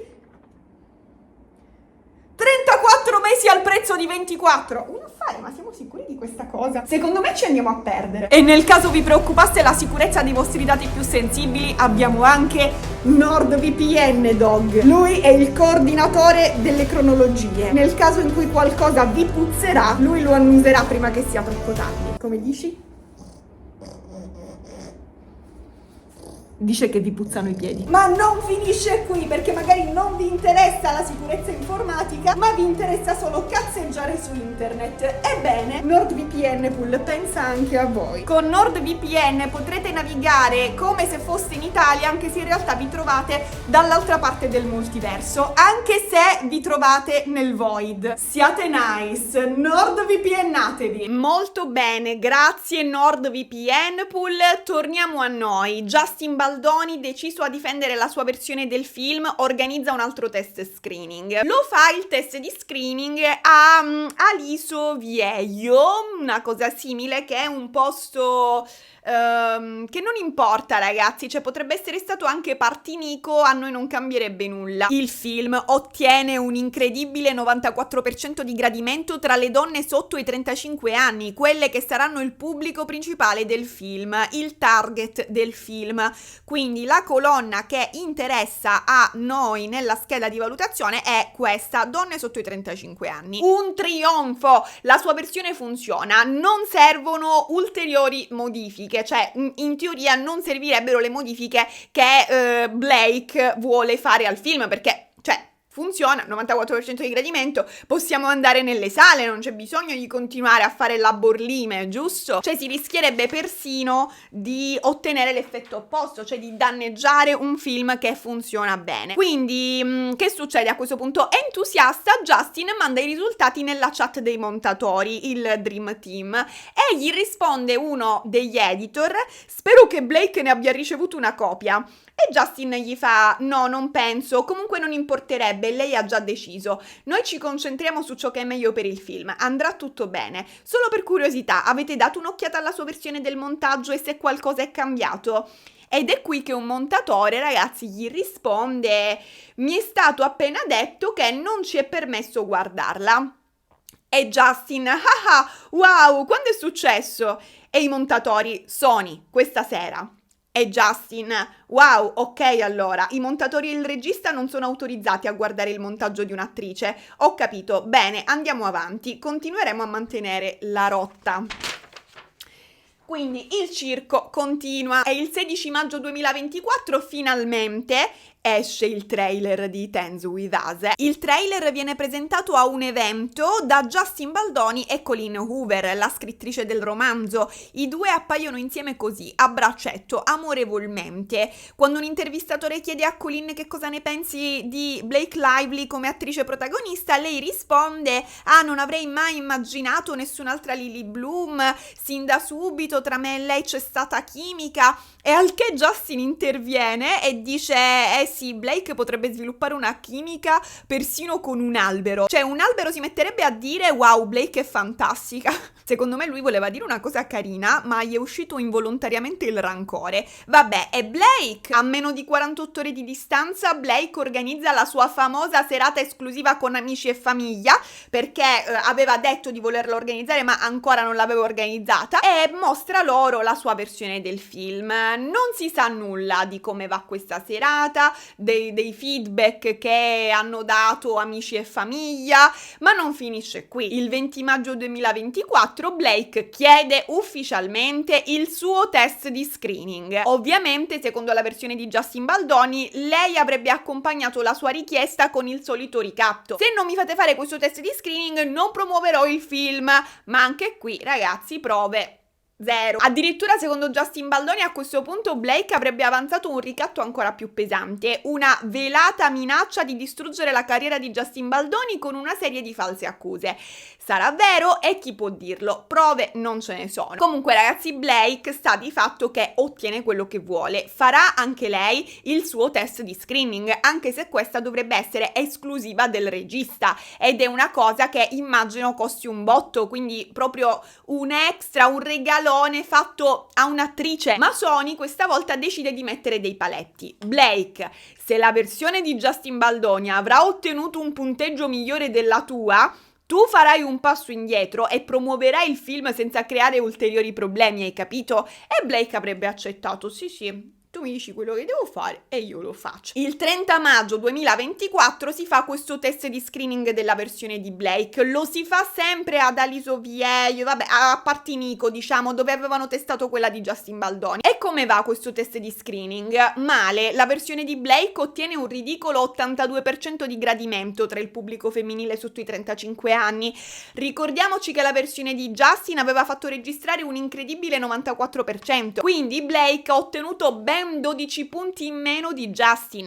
Deve accettare la sconfitta, ma non lo fa e si rimangia la parola. Nonostante i numeri, Blake insiste che non promuoverà il film se verrà rilasciato con la versione di Justin Baldoni, e si tira dietro anche Colleen Hoover, l'autrice del libro. Le due si alleano e Blake dice: mi dispiace, Colleen, anche lei non promuoverà il film se non uscirà con il mio montaggio. Justin, ragazzi, ci rimane male, dice nella Justinuncia, ma più che altro dice perché da Colleen Hoover non me l'aspettavo, perché la consideravo una persona di fiducia. Ma niente, si è girato un attimo e Dogpool si è trovato un altro paparino. Qui sarebbe tutto il riferimento alle scene inserite nel film Deadpool e Wolverine. Se perdi di vista per un solo secondo questa civettuola va subito a caccia di un nuovo papà.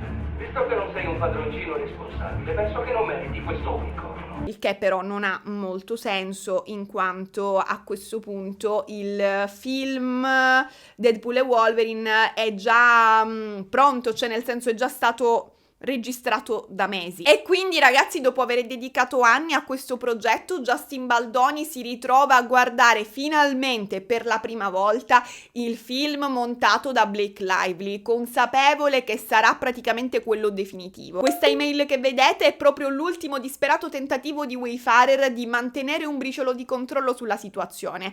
Il compare Jamie Heath cerca di inviare delle note a Sony chiedendo di girarle a Blake e al suo montatore, nella speranza che accettino almeno i loro consigli per il montaggio del film. Il tono dell'email è abbastanza patetico, addirittura loro, cioè i registi, i produttori, non sanno neanche se Blake accetterà i loro consigli, se Blake dovesse decidere di non prendere in considerazione queste loro note, cioè questi loro consigli, non ci potranno fare nulla. Ve la leggo l'email. Il team ha esaminato l'ultimo montaggio di Blake e ha raccolto le seguenti note per Blake e il suo montatore. Vorremmo che queste note venissero presentate loro con spirito di condivisione e collaborazione, con l'obiettivo comune di rendere il film il migliore possibile. Loro potrebbero scegliere di non rispondere, ma se almeno ci puoi assicurare che le note verranno consegnate, possiamo sperare che alcune di esse vengano prese in considerazione. Non sono sicuro di quale sia il metodo migliore per la consegna, forse attraverso il produttore o il rappresentante Sony, ma non vedo alcun motivo per non inviarle.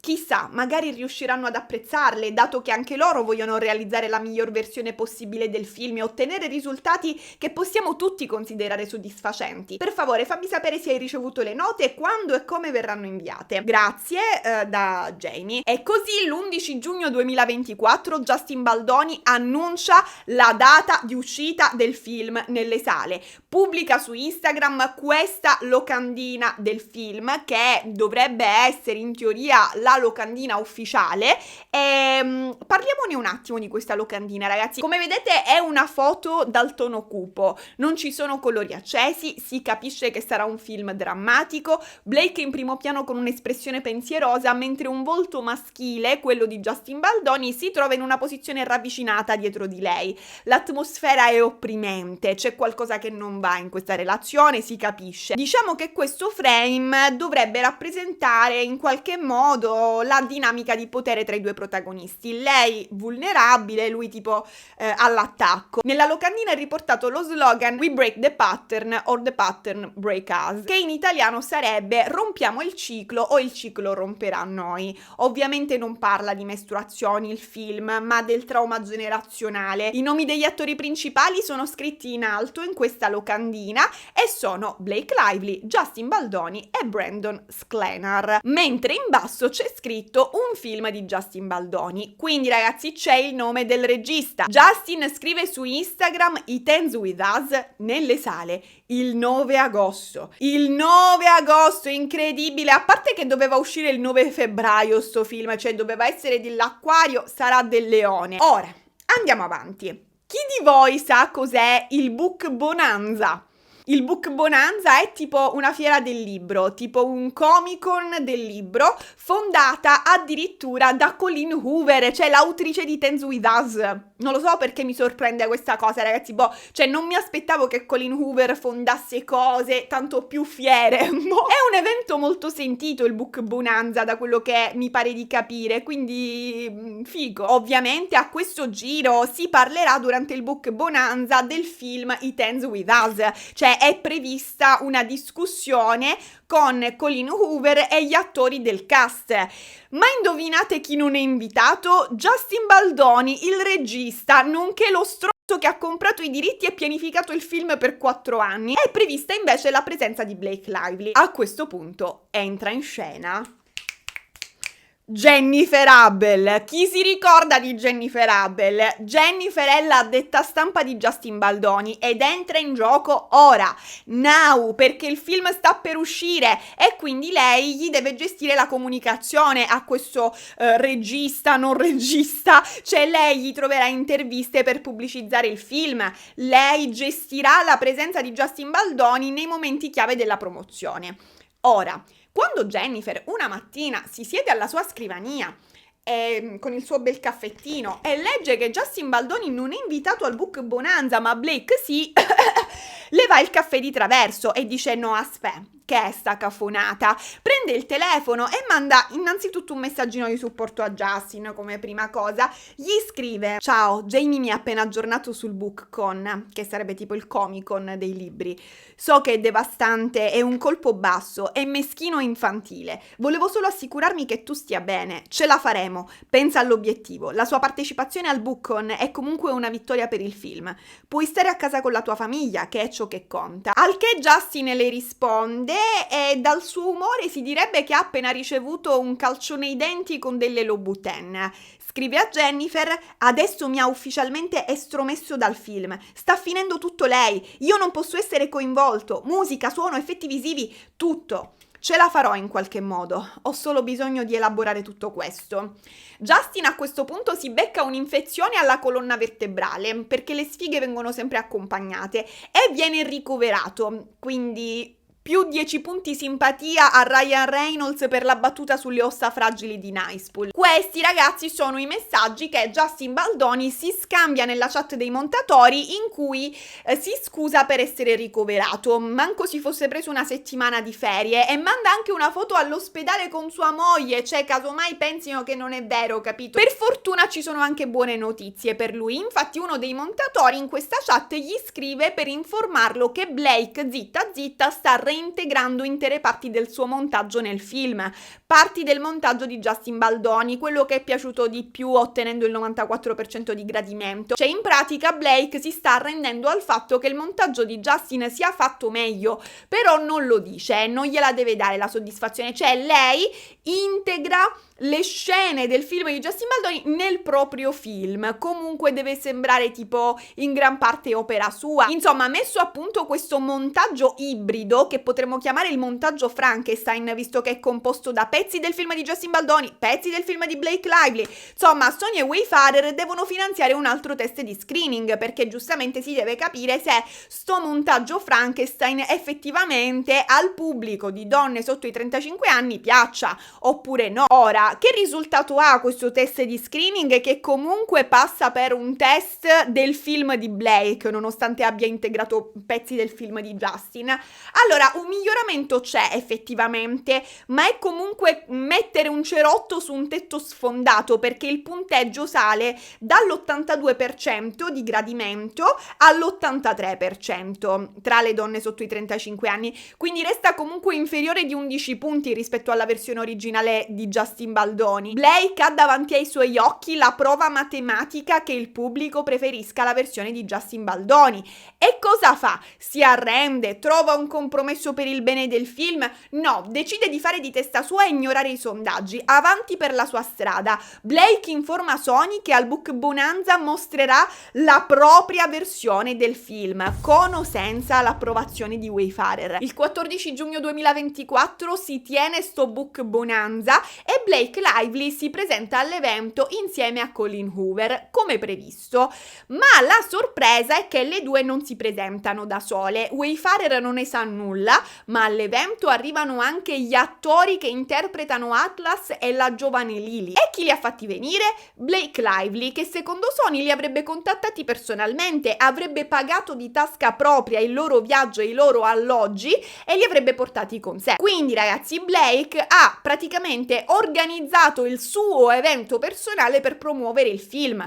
Questo è senza l'attore coprotagonista, nonché il regista, e senza la casa di produzione, cioè la Wayfarer. Quindi praticamente senza quelli che hanno lavorato al progetto fin dall'inizio, come se il film fosse suo. Ma a parte che veramente, cioè, ci sono tutti gli attori principali tranne il coprotagonista. Ora, mentre tutto questo succede, Justin Baldoni indossa, ragazzi, a casa sua, forse addirittura in ospedale, e chiacchiera sulla chat Dream Team, la chat con il suo team di montatori, e scrive in questa chat: "Oh, probabilmente sono tutti a quell'evento tranne me", e dice anche: "Ho saputo che i test del montaggio di Blake stanno andando male e che Sony ha chiesto ulteriori modifiche per avvicinarlo alla nostra versione, ma ancora a me non hanno fatto vedere nulla".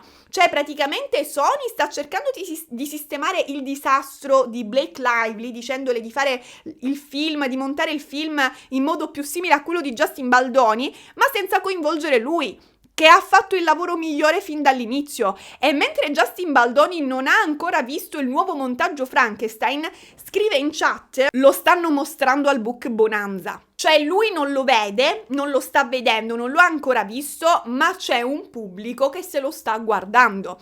A questo punto uno dei montatori chiede incredulo: "Ma l'intero film?" E Justin conferma: "Sì, il suo, doveva essere nostro e poi sono stato disinvitato". Tutta questa cosa è piuttosto crudele. I montatori a questo punto gli mostrano supporto, provano a tirargli su il morale e lui gli risponde: "Vi voglio bene".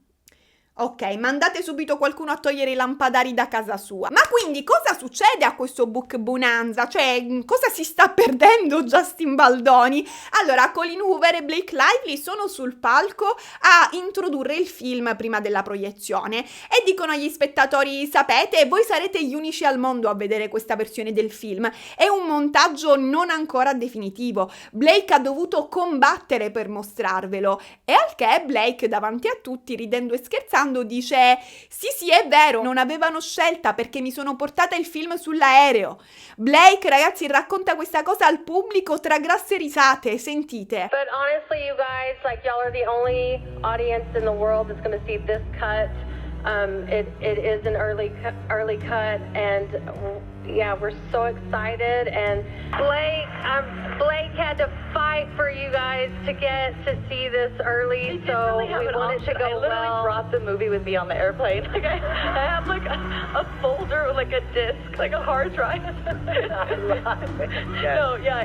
And the other thing is, I have the cutest jeans ever that I'm wearing tomorrow night. Also not sponsored, but they're really, really cute, and they've got flowers on them, and they're cut out. Io penso che dopo questa questa bravata nessuna casa di produzione la ingaggerà mai più per un film, cioè non sarà neanche la questione Justin Baldoni, cioè nessuno le cederà mai più un posto manco in ascensore, ha praticamente piratato il loro film, sono sicura che sia un qualche tipo di reato questo, cioè l'avrà violata qualche legge internazionale sui diritti d'autore. Lei racconta la cosa come se avesse salvato il mondo, ma sta proiettando un film che non è il suo, materiale che non le appartiene, non è nemmeno per una giusta causa, capito? È brutto il suo montaggio. Dove sono i suoi draghi? Andatela a prendere e riportatela a Pentos. Vabbè, nel resto del panel ci si aspetterebbe almeno un momento di riflessione sul tema centrale del film, giusto il tema della violenza domestica, ma figuriamoci. Il tono è molto leggero, è un tono da talk show, ragazzi. Tra l'altro Blake monopolizza la conversazione, parla di vestiti, aneddoti divertenti, vestiti, fa battute a raffica, ancora vestiti, praticamente sembra che stia presentando il Diavolo veste Prada, ma considerato il livello dei vestiti di cui parla è più il diavolo va a una sagra. E ogni volta che Colleen Hoover, poverina, prova a inserirsi nel dibattito, cioè prova a dire qualcosa lei, viene costantemente interrotta da Blake che le parla sopra e butta tutto sullo scherzo, cioè Blake butta tutto in caciara, se ne esce con battute secondo me anche discutibili, perché lei ha questo modo di scherzare un po' passivo-aggressivo. Per esempio a un certo punto, parlando di Colleen Hoover che è accanto a lei, racconta con orrore alla platea di quando durante un'altra intervista sui Dance With Us Colleen ha detto che il suo personaggio preferito è Atlas e dice ero lì accanto a te, avrei potuto ucciderti, alla scrittrice del libro, davanti al pubblico, perché ha detto in un'intervista che il suo personaggio del libro, del suo stesso libro, fosse Atlas, invece di dire Lily Bloom, no? Cioè quello interpretato da lei. And he was like, who's your favorite character? She's like, Atlas. I was like, wait, bitch, I am standing right next to you.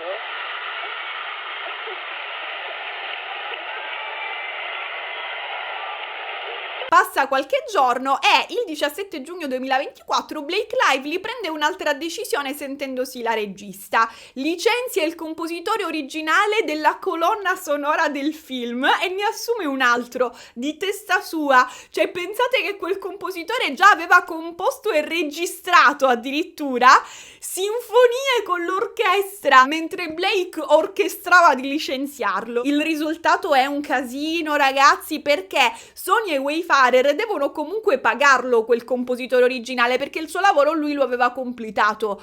Poi fatti vostri se non ve lo prendete, se non lo usate. E oltre questo Sony e Wayfarer devono spendere altri soldi per assumere un nuovo compositore all'ultimo minuto, rifacendo tutto da capo. E tutto questo accade quando il film è praticamente finito, manca pochissimo al rilascio al cinema. Ma come può uno arrivare e comporre una colonna sonora così in un mese? Cioè scriverla, orchestrarla, inciderla, mixarla, adattarla al montaggio? Ma siamo impazziti? Ma si crede che è come andare al McDonald's, salve, una soundtrack, grazie, con aggiunta di archi. Ovviamente, ragazzi, in base alla versione di Justin Baldoni decide Blake chi assumere, cioè né Sony né Wayfarer pare che abbiano più alcuna voce in capitolo sul film, nonostante siano loro a finanziarlo. Il nuovo compositore che Blake assume è...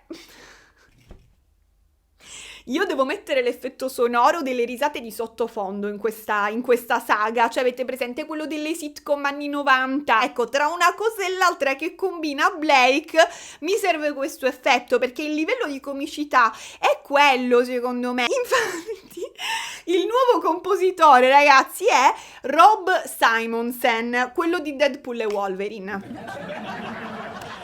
E qui esco un attimo dalla versione di Justin, ragazzi, perché proprio Rob nel podcast Score racconta di avere ricevuto un giorno così una chiamata da Blake Lively in cui lei gli avrebbe chiesto di sostituire il compositore originale di Dance With Us, e fin qui ci siamo. Ma dice Rob, lei mi ha chiesto di sfornarle una colonna sonora in una settimana e io le ho risposto, guarda, provo a fartela in 3 settimane.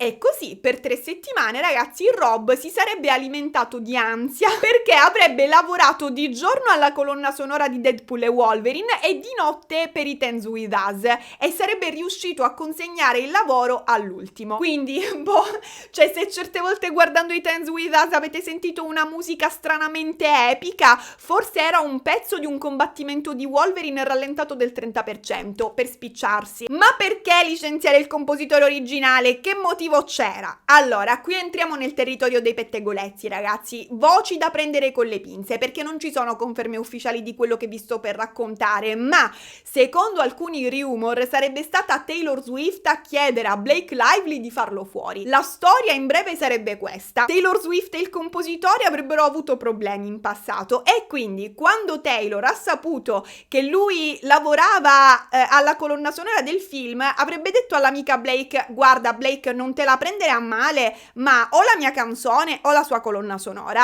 E Blake avrebbe fatto la sua scelta. Il nome che circola di chi sarebbe questo compositore che ha avuto problemi con Taylor Swift è Brian Tyler, un compositore piuttosto noto che ha lavorato su film importanti come Transformers, Super Mario Bros. Il film, Scream e tanti altri. Sappiamo che aveva scritto delle musiche per It Ends With Us, ma che queste non sono mai uscite. Ora, perché nasce questo sospetto su Taylor Swift? Cioè, perché si pensa che sia proprio lui? Tutto parte da un dettaglio su IMDb, il sito quello che elenca attori, produttori, sceneggiatori, compositori e tutto il cast tecnico dei film. Ce l'avete presente? Sì. Ecco, se cerchiamo Brian Tyler su questo sito, troviamo che in diversi film compare con la dicitura uncredited, cioè non accreditato nei titoli di coda, segno che abbia lavorato a dei progetti senza poi essere riconosciuto ufficialmente. Capita. Ora, tra i film in cui risulta uncredited ci sono It Ends With Us e Cats. Cosa hanno in comune It Ends With Us e Cats? Taylor Swift. In It Ends With Us c'è una sua canzone nella colonna sonora, in Cats c'era proprio lei nel cast. Non ce la posso fare. Quindi ragazzi, la teoria è che Taylor Swift abbia fatto fuori Brian Tyler sia in Cats, perché magari là avevano avuto problemi, che in It Ends With Us. Ma c'è tutta questa storia fantasiosa, parte dal fatto che giusto in questi due film lui è uncredited e in questi due film c'è Taylor Swift, cioè qualcuno se l'è inventata da qua. Mi sembra veramente una storia molto forzata, anche perché ci sono un sacco di altri film in cui Brian risulta uncredited, in cui non c'è Taylor Swift. In ogni caso, ragazzi, la voce circola, quindi io ve la riporto per completezza, ma ci credo? No. Io penso semplicemente che Blake abbia voluto il compositore del film di suo marito perché glielo ha consigliato lui, Ryan Reynolds. Fine. E perché magari a lei non piaceva quella colonna sonora. Nient'altro. Non sarebbe la prima volta che Blake prende decisioni del genere, d'altronde. Quando ha deciso di buttare via tutto il guardaroba del film e ricominciare da zero, lo sapete a chi si era rivolta? Al suo stylist in Gossip Girl. Era vero quel pettegolezzo di cui parlavamo nel primo capitolo, si è andata a ripescare lei, il professionista che le curava i look nei primi anni 2000, e lo ha ammesso lei stessa, ragazzi, Blake Lively stessa, di recente in un'intervista. Sentite. How did the whole film come to life? Oh, well, that's so nice of you to acknowledge the producing, because so many people want to talk about the acting, and honestly, the acting was the smallest contribution that I had to this film. So I was very fortunate to have such authorship in the story in a way that makes this movie so much more. No, I didn't find the rights to the book. I came into it once the movie was already a reality. And Colleen Hoover was such a great partner in that. She's an incredible author, but she's a great filmmaker. Did you style yourself for this film as well? I mean, I worked with Eric Damon, who is the stylist, the costume designer on Gossip Girl. But anyone who works with me, it's like drinking through a fire hose. You're like, wow, I come in and I'm like, this is what we're gonna do. In tutto questo discorso, ovviamente, Justin Baldoni non viene nominato il regista del film, quello che ha comprato i diritti, sviluppato il progetto, quello che ha portato avanti la produzione per anni, il vero autore del film. Lui cancellato proprio dalla conversazione. Ma perché? Cioè, perché lei vuole cancellarlo così? Forse perché è vero che lui l'ha molestata e quindi lei lo odia. Però, ragazzi, cioè, Se fosse così, attenzione, sarebbe comprensibile, però perché rubargli il film? Se Blake fosse un'altra persona, io penserei, lo avrà fatto per giustizia, lo avrà fatto per impedire che un uomo misogino avesse in mano un film che tratta di violenza sulle donne, come se lei si fosse detta no, non lascerò che un uomo del genere racconti questa storia, lo farò io al costo di stravolgerlo tutto. Ma non è così, ragazzi, perché Blake questo vizio di prendere il controllo dei film ce l'ha da sempre, lo ha detto lei stessa molto prima di Dance With Us, vi ricordate? Nel 2022 nell'intervista a Forbes aveva ammesso di avere un pattern preciso, accettare il ruolo da attrice, fingere di essere lì solo per recitare e poi iniziare a prendere il controllo del film. Quindi mi risulta difficile pensare che lei lo abbia fatto per difendere le donne, mi viene più facile pensare che questo sia semplicemente il suo modus operandi. Poi, lei si vanta di avere avuto autorialità nella storia, ma qui c'è da capire se la versione di Justin Baldoni è vera. Cioè, se per modificare un film hai usato ricatti, manipolazioni, minacce, abusi di potere, non è autorialità, è appropriazione, è furto con scasso di coglioni. Il 18 giugno 2024 Sony scrive una mail al compare Jamie Heath in cui sostanzialmente gli dice: "Ehi, al Book Bonanza abbiamo passato una bella giornata senza di voi. Senti, è stata già rilasciata in tutto il mondo una locandina secondaria, ci autorizzate a renderla ufficiale? Ve lo chiedo perché in questa locandina praticamente è stata rimossa la scritta un film di Justin Baldoni, quindi comparirà solo il titolo It Ends With Us e il nome di Blake Lively. Per voi va bene, vero? Allora dite a Justin Baldoni di mettere per iscritto che rinuncia alla scritta un film di Justin Baldoni in locandina. Grazie, ciao." Ragazzi, non è una mia esagerazione, vi leggo direttamente la mail ufficiale di Sony. "Ciao Jamie, abbiamo avuto un fine settimana di grande successo al Book Bonanza e i fan hanno adorato l'illustrazione del libro esposta all'evento. Vorremmo rilasciare questa grafica come secondo poster teaser per la distribuzione domestica, poiché è già stata rilasciata internazionalmente in molti mercati, ha senso utilizzarla anche a livello nazionale. Vorremmo iniziare la stampa domani per distribuirla nei cinema. Tuttavia, questa versione non include il credito e film by Justin Baldoni, un film di Justin Baldoni. Quindi avremo bisogno di una rinuncia a tale dicitura. Fammi sapere se questa richiesta può essere approvata." Ora ragazzi, Sony palesemente si riferisce a questa locandina qui.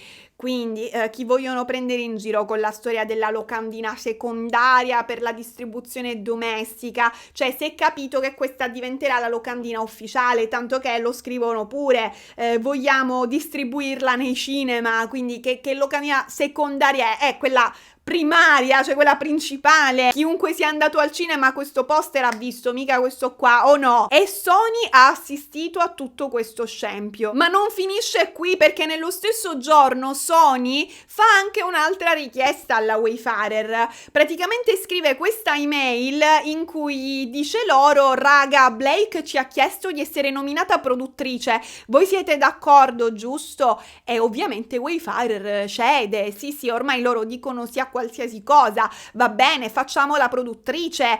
Però c'è un piccolo problema tecnico, ragazzi. Wayfarer controlla e si accorge che Blake non ha i requisiti per ottenere la certificazione PGA. E cos'è questa certificazione? È un riconoscimento assegnato dalla Producer Guild of America per distinguere i produttori veri da quelli che hanno solo un titolo simbolico, onorario.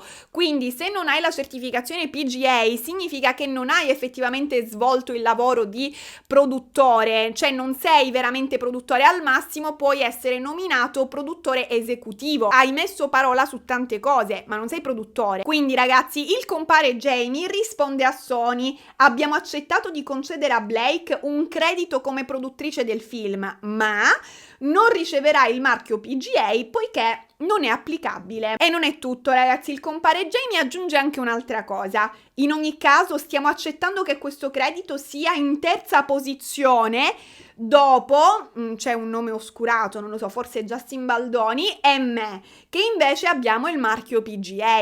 In altre parole, ragazzi, Jamie dice: il mio nome è quello di Justin o comunque di un altro produttore, dovranno venire prima di quello di Blake nei crediti del film, perché noi siamo veri produttori, noi siamo riconosciuti dalla PGA, intesa come la Producer Guild of America. Blake al massimo è riconosciuta da un'altra PGA, pretende grande autorialità.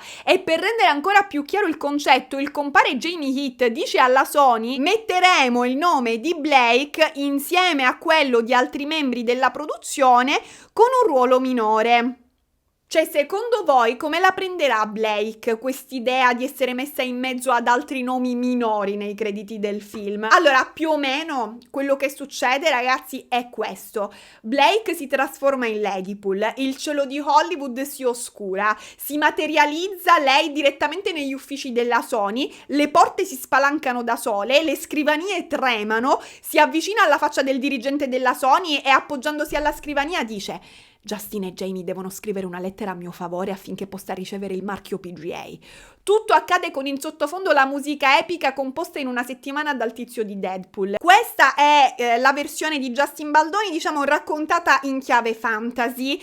Quella reale, diciamo, è simile, solo un po' più umiliante nei suoi riguardi. Infatti 2 giorni dopo Sony scrive di nuovo a Jamie e gli dice: ascolta, Blake mi ha chiesto se gentilmente tu e Justin potreste scrivere una lettera a suo favore affinché possa ricevere il marchio PGA.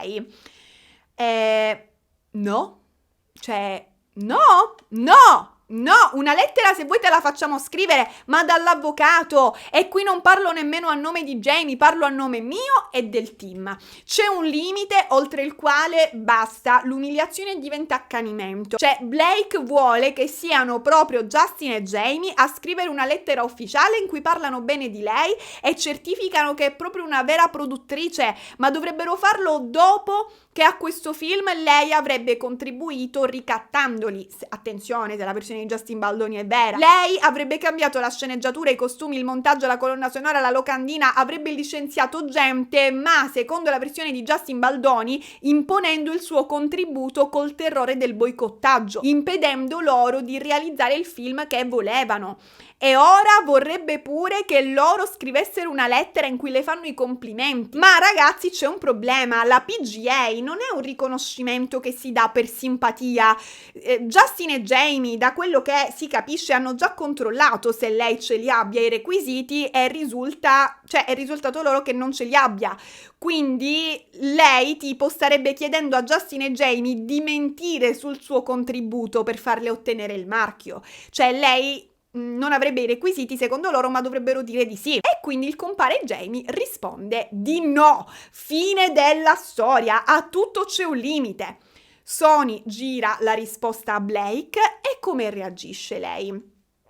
Un fulmine squarcia il cielo fuori dalla finestra. La porta dell'ufficio della Sony si spalanca. Lentamente Ladypool si siede sulla sedia di fronte alla scrivania e dice al dirigente della Sony: ogni briciolo di buona volontà rimasto è ormai svanito. Dopodiché si alza, si spolvera la tuta rossa e poi si dirige verso la porta. Fuori il rumore dei tacchi Louboutin riecheggia nel corridoio mentre si allontana. Questa era la versione fantasy, ma la realtà anche qui non è tanto diversa. L'unica differenza è che Blake non indossa una tuta rossa di latex mentre dice questa frase.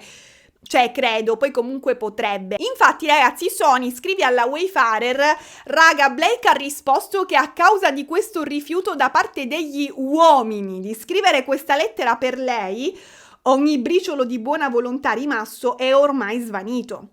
E questa è la minaccia definitiva, li sta avvisando che da questo momento in poi userà le maniere forti, non ci sarà più collaborazione da parte sua. Ma se questa per lei era stata collaborazione, anche la presa della Bastiglia allora era un tranquillo scambio di opinioni. Qui apprendiamo una bella lezione di vita, secondo me, cioè non bisogna mai cedere ai ricatti, mai. Se qualcuno viene e vi dice o fai come ti dico io o ti rovino la vita, voi rispondete: rovinami la vita, non ti preoccupare, tanto lo farei comunque. Perché cedere al primo ricatto significa solo aprire la strada a tutti gli altri. Cioè, se accetti una volta, la richiesta verrà riproposta e riproposta e riproposta e arriverà quel giorno in cui non potrai fare altro che dire no, basta. E quando succederà, quel ricatto che ti trascini da anni verrà comunque messo in pratica. Cedere al ricatto non ti evita il danno, te lo rimanda, e più a lungo cedi, più potere dai a chi ti ricatta. Ricordatevi questa cosa, ragazzi, il ricatto è come un mutuo a tasso variabile. Il primo mese costa poco, poi piano piano, man mano che passa il tempo, ti devi vendere un rene per forza. Ma torniamo a Jennifer Abel, l'addetta stampa di Justin Baldoni. A questo punto Jennifer viene a sapere che Blake Lively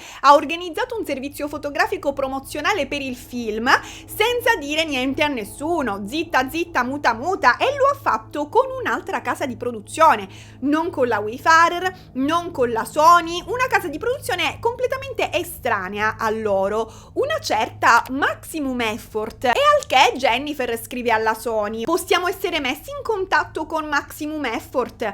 Chi sono esattamente?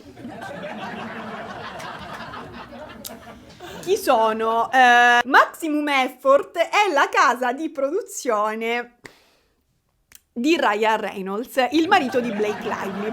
Io vorrei tantissimo avere visto la reazione onesta di Jennifer Abel quando lo ha scoperto. Io me la immagino tipo: no, vabbè, ma che cazzo dici? Maximum Effort, ragazzi, prende il nome dalla catchphrase di Deadpool, massimo sforzo, quella che Ryan Reynolds nei panni di Deadpool dice ogni volta prima di iniziare una battaglia, prima di lanciarsi in battaglia. Quindi Blake ha organizzato un intero servizio fotografico promozionale per i Dance With Us con la casa di produzione di suo marito, completamente bypassando Sony e Wayfarer in base alla versione di Justin Baldoni, e ci sono email in cui si discute con Sony di questa cosa, quindi sembrerebbe essere vera. Infatti, appena riceve questa voce, Jennifer Abel salta sulla tastiera e contatta Sony immediatamente scrivendole: oh, ma che succede? Ma vero dite? Voi ne siete al corrente? Se non lo siete, per favore indagate. E Sony cade dalle nuvole: ma noi non ne sappiamo niente, noi non abbiamo nessuna informazione su nessun servizio fotografico in programma,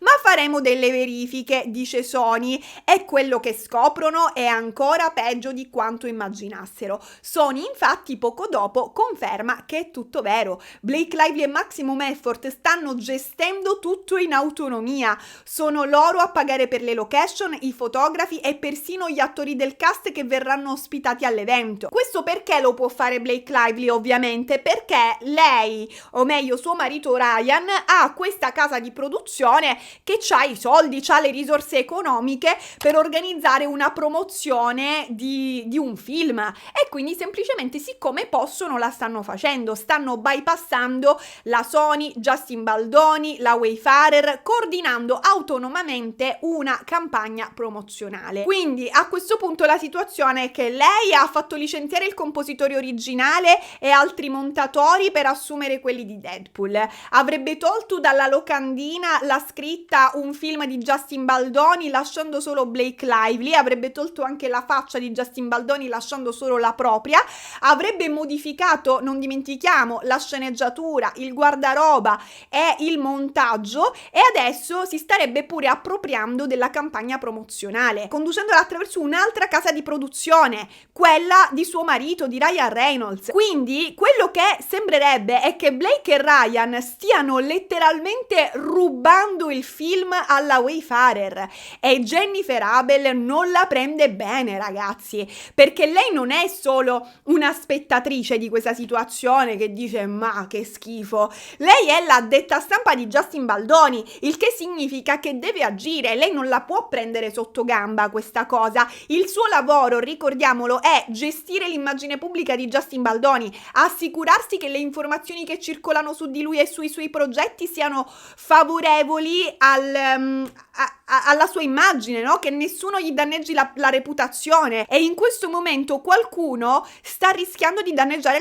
la sua reputazione. Blake sta riscrivendo la narrazione intorno al film, mettendo se stessa al centro e cancellando i meriti di Justin Baldoni, e questo, a parte la questione di orgoglio, cioè che giustamente uno che ha diretto un film vuole prendersene i meriti, vuole viversi anche gli eventi, ma a parte questo è chiaro, ragazzi, che il pubblico se ne accorgerà a un certo punto che il regista non c'è alla promozione, e quando noterà questa assenza inizieranno le speculazioni. Perché Justin Baldoni non è agli eventi? Perché non c'è lui a parlare del film? Perché c'è tutto il cast ma lui no? E senza nessuno a contrastare questa narrazione, la sua assenza si trasformerà in un'ombra sulla sua carriera, perché le voci cominceranno ad affermarsi come la verità, no? L'unica versione disponibile. Quindi Jennifer, sapendo come funziona questo mondo, capisce subito che l'immagine di Justin Baldoni è in pericolo e scrive immediatamente alla Sony mettendo le cose in chiaro. Questa, ragazzi, è l'email di Jennifer Abel. Non possiamo permettere che alcuni membri del cast creino contenuti mentre gli altri vengono esclusi. Dobbiamo trovare un modo affinché Justin Baldoni possa partecipare a questa iniziativa e abbiamo bisogno del supporto di Sony. Sony non risponde e allora lei insiste, manda un'altra email alla Sony. Questa volta Sony risponde e la risposta è disarmante. Loro non solo confermano di non avere nulla a che fare con l'iniziativa di Blake Lively, ma fanno capire tra le righe che non hanno nessuna intenzione di intervenire. Infatti scrivono: per quanto riguarda i contenuti, Blake e Maximum Effort stanno davvero gestendo tutto lo spettacolo. Sappiamo che è previsto per giovedì e venerdì, ma Blake ha parlato direttamente con i talent e Maximum Effort sta guidando la pianificazione. Io non prenderò nemmeno un volo per partecipare. Sony se ne tira fuori completamente, ragazzi, ma faccia quello che vuole lei. Lei è la Khaleesi, il suo volere è legge, lode a Blake, regina incontrastata delle sceneggiature, sovrana delle locandine, madre delle campagne promozionali e protettrice delle colonne sonore. A questo punto Jamie Heat, stanco di camminare sulle uova, decide di fare la frittata e scrive un messaggio a Blake. Per mesi Blake ha evitato ogni comunicazione diretta con lui e con Justin Baldoni. Non li ha più contattati personalmente. Ogni interazione da un certo momento in poi è avvenuta attraverso intermediari, solitamente il rappresentante della Sony che fa da tramite tra le due parti. Ma ora, ragazzi, quello che sta succedendo, lo abbiamo capito, cioè lo avete capito, no? Blake si sta vendicando. Questo è quello che emerge credendo alla versione di Justin Baldoni. Lei starebbe orchestrando una sua campagna di marketing parallela perché ha intenzione di boicottare quella originale, come promesso. Perché? Per punire Justin e Jamie per non averle scritto la lettera di raccomandazione al PGA, quella che le servirebbe per ottenere ufficialmente il titolo di produttrice. Quindi Jamie, arrivato al limite della sopportazione, decide di fare questo passo avanti e scrivere direttamente a Blake Lively, così bypassando gli intermediari, e le scrive: ciao Blake, spero tu stia bene. Quindi falso già nella prima riga. Cominciamo con questo mood della falsità. Avessi scritto io nella sua situazione, avrei detto: ciao Blake, spero che tu abbia quantomeno la diarrea. Vabbè, Jamie prosegue: volevo scrivere un appunto per riconoscere i momenti difficili in cui ci siamo trovati e come questo abbia indubbiamente influenzato molte decisioni. Una di queste è la lettera richiesta al PGA. Nel mezzo di tutto ciò, molte conversazioni sono state condotte tramite terze parti. Capisco il perché, tuttavia credo che potrebbe essere utile se tu ed io parlassimo faccia a faccia nel tentativo di trovare una soluzione. Potremmo coinvolgere qualcuno, nome oscurato, e chiunque altro tu voglia che si unisca. Quindi comunque Jamie lo accetta, il fatto che lei non voglia comunicare direttamente con loro, e lo capisce perché Blake ha fatto capire di essersi sentita molestata sul set, poco al sicuro, eccetera eccetera. Continua: spero che questa possa essere un'opportunità per confrontarci e vedere se può portare a un potenziale cambiamento di prospettiva. Onestamente Blake, ti sto contattando con spirito di ottimismo, fammi sapere se sei disponibile per una chiamata su Zoom oggi. In sostanza Jamie le sta chiedendo di fare la videochiamata, ok? E Blake gli risponde così: Hey Jamie, sentiti libero di inviarmi qualsiasi cosa tu mi voglia dire qui. Spero tu stia bene. Punto.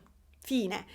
In pratica rifiuta di parlare in chiamata, non lo accetta il confronto, tiene il controllo della conversazione con queste 2 righe di cortesia e lo rimette subito al suo posto. Cioè, se hai qualcosa da dirmi, Jamie, me la scrivi qui. Lei vuole che qualunque cosa lui le dica sia registrata, sia possibile fare lo screenshot. Mi viene da pensare questo. E a questo punto Jamie si arrende, ragazzi. Le scrive Grazie per la tua risposta, Blake. Rispetto la tua decisione di non fare una chiamata. Nessun problema. Per essere completamente trasparente, è stato davvero difficile ricevere la richiesta di scrivere una lettera al PGA. Credo che tu possa comprendere, almeno in parte, il motivo. Tuttavia, vogliamo essere equi e giusti con tutte le parti coinvolte. La verità è che sei incredibile nel film. La tua performance è spettacolare e spero che tu riceva tutta la gloria che meriti per questo.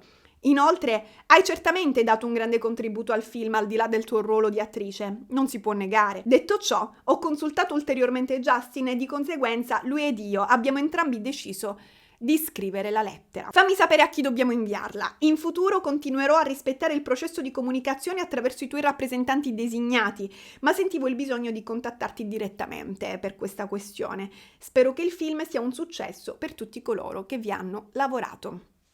Cioè, non solo sta cedendo al ricatto, ma le fa anche i complimenti. La tua performance è spettacolare. Spero che tu riceva tutta la gloria che meriti. Cioè, va bene cedere al ricatto, ma perché umiliarsi così? Preservala la dignità, un minimo. Per me c'è qualcosa che manca, ragazzi, c'è qualcosa di strano, mancano dei pezzi, anche perché dov'è il passaggio in cui lei nomina dei rappresentanti che faranno da intermediari e perché nessuno ha presentato prove di questo momento chiave. A questo punto ci sono due possibilità. Uno, anche Jamie e Justin hanno qualcosa da nascondere, magari hanno veramente combinato qualcosa, c'è qualche momento in cui sono stati molesti, forse lei almeno una parte di ragione ce l'ha, oppure hanno paura, mi viene da pensare, non solo di perdere questo film ma di perdere i prossimi, perché Wayfarer è una casa di produzione piccola, non si può permettere di combattere contro giganti come la Marvel, Sony, Ryan Reynolds e Blake Lively, cioè loro hanno agganci ovunque, hanno il potere di farli sparire dall'industria, si è capito che hanno un sacco di potere, semplicemente potrebbero sabotare ogni loro futuro progetto se lo volessero. Cioè, se Blake e Ryan andassero dai distributori a dire Justin Baldoni e Jamie Heath sono dei predatori, Wayfarer potrebbe diventare un marchio radioattivo e a quel punto nessuno studio li toccherebbe più. Hollywood chiude le porte in un attimo. Quindi può pure essere che Justin Baldoni e Jamie Heath si siano fatti due conti e abbiano pensato meglio perdere questo film oggi che chiudere la Wayfarer domani. E così il 26 giugno 2024 Justin e Jamie si arrendono definitivamente e scrivono la lettera di raccomandazione a favore di Blake Lively, fornendole la copia che potrà presentare alla Producers Guild of America per ottenere il suo sporco marchio PGA. Ed ecco questa lettera, ragazzi. Cari membri della Producers Guild of America, vi scriviamo per informarvi del ruolo significativo e dei contributi che Blake Lively ha dato nella realizzazione del film It Ends With Us, basato sul romanzo bestseller di Colin Hoover. Dal momento in cui Blake è stata coinvolta, ha avuto una voce determinante in molti aspetti della realizzazione del film. I suoi contributi sono stati di grande impatto. È stata consultata per molte delle opzioni dei casting, ha contribuito a rifinire la sceneggiatura, ha ridisegnato i propri costumi e ha fornito note su quelli degli altri. Ha contribuito al design della produzione e all'arredamento dei set e ha influenzato il modo in cui molte delle scene sono state girate.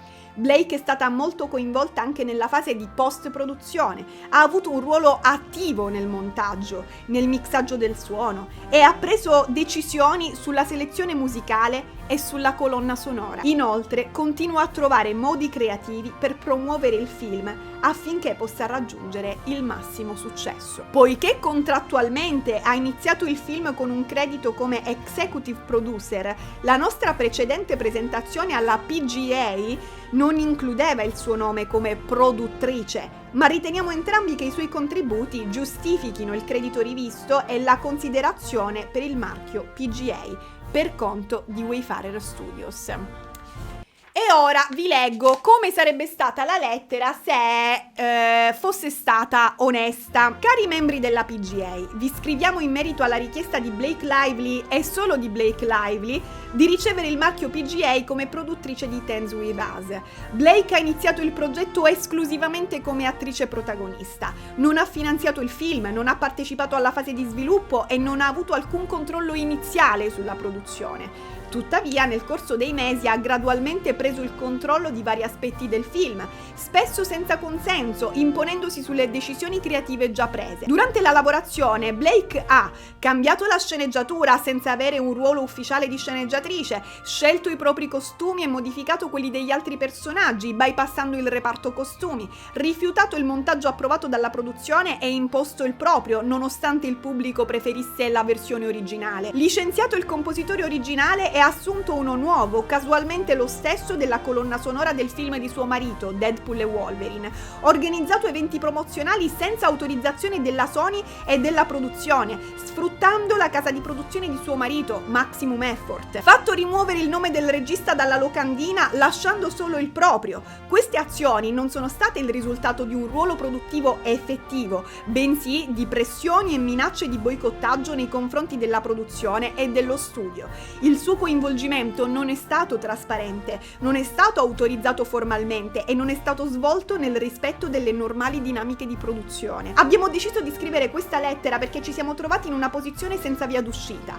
Blake ha fatto capire chiaramente che senza il riconoscimento da parte della PGA avrebbe continuato a rendere la situazione insostenibile, mettendo a rischio la promozione del film e minacciando di danneggiare l'intera produzione. Quindi, per evitare ulteriori conflitti e garantire l'uscita del film, per favore, approvatele il marchio PGA, anche se questo significa legittimare un modello in cui il marchio viene ottenuto con la forza e non con il merito.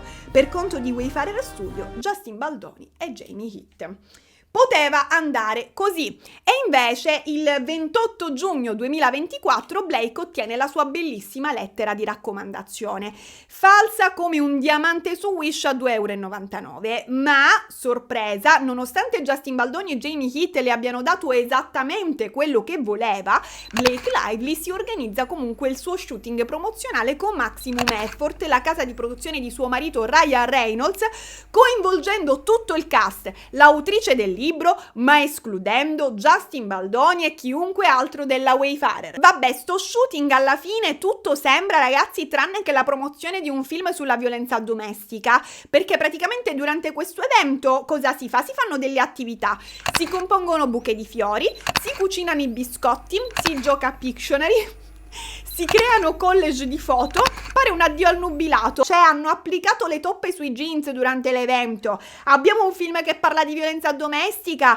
sopravvivenza ai traumi generazionali, e la promozione consiste in attività da campeggio scout. Ok, tutto bene. E ovviamente c'è una schiera di fotografi che fanno le foto, no? Cioè lo shooting è questo. Ora, chi lo paga questo evento? Abbiamo detto Maximum Effort, no? Abbiamo detto che comunque lo finanziano loro, Ryan Reynolds e Blake Lively. Così era stato detto, così la Sony aveva garantito. E invece, sorpresa, dopo l'evento Wayfarer si collega in videochiamata con la Sony e scopre che è assurdo, senza motivo, apparentemente quantomeno, e senza informare nessuno, Sony ha assunto la casa di produzione di Ryan Reynolds, Maximum Effort, per realizzare i contenuti promozionali del film.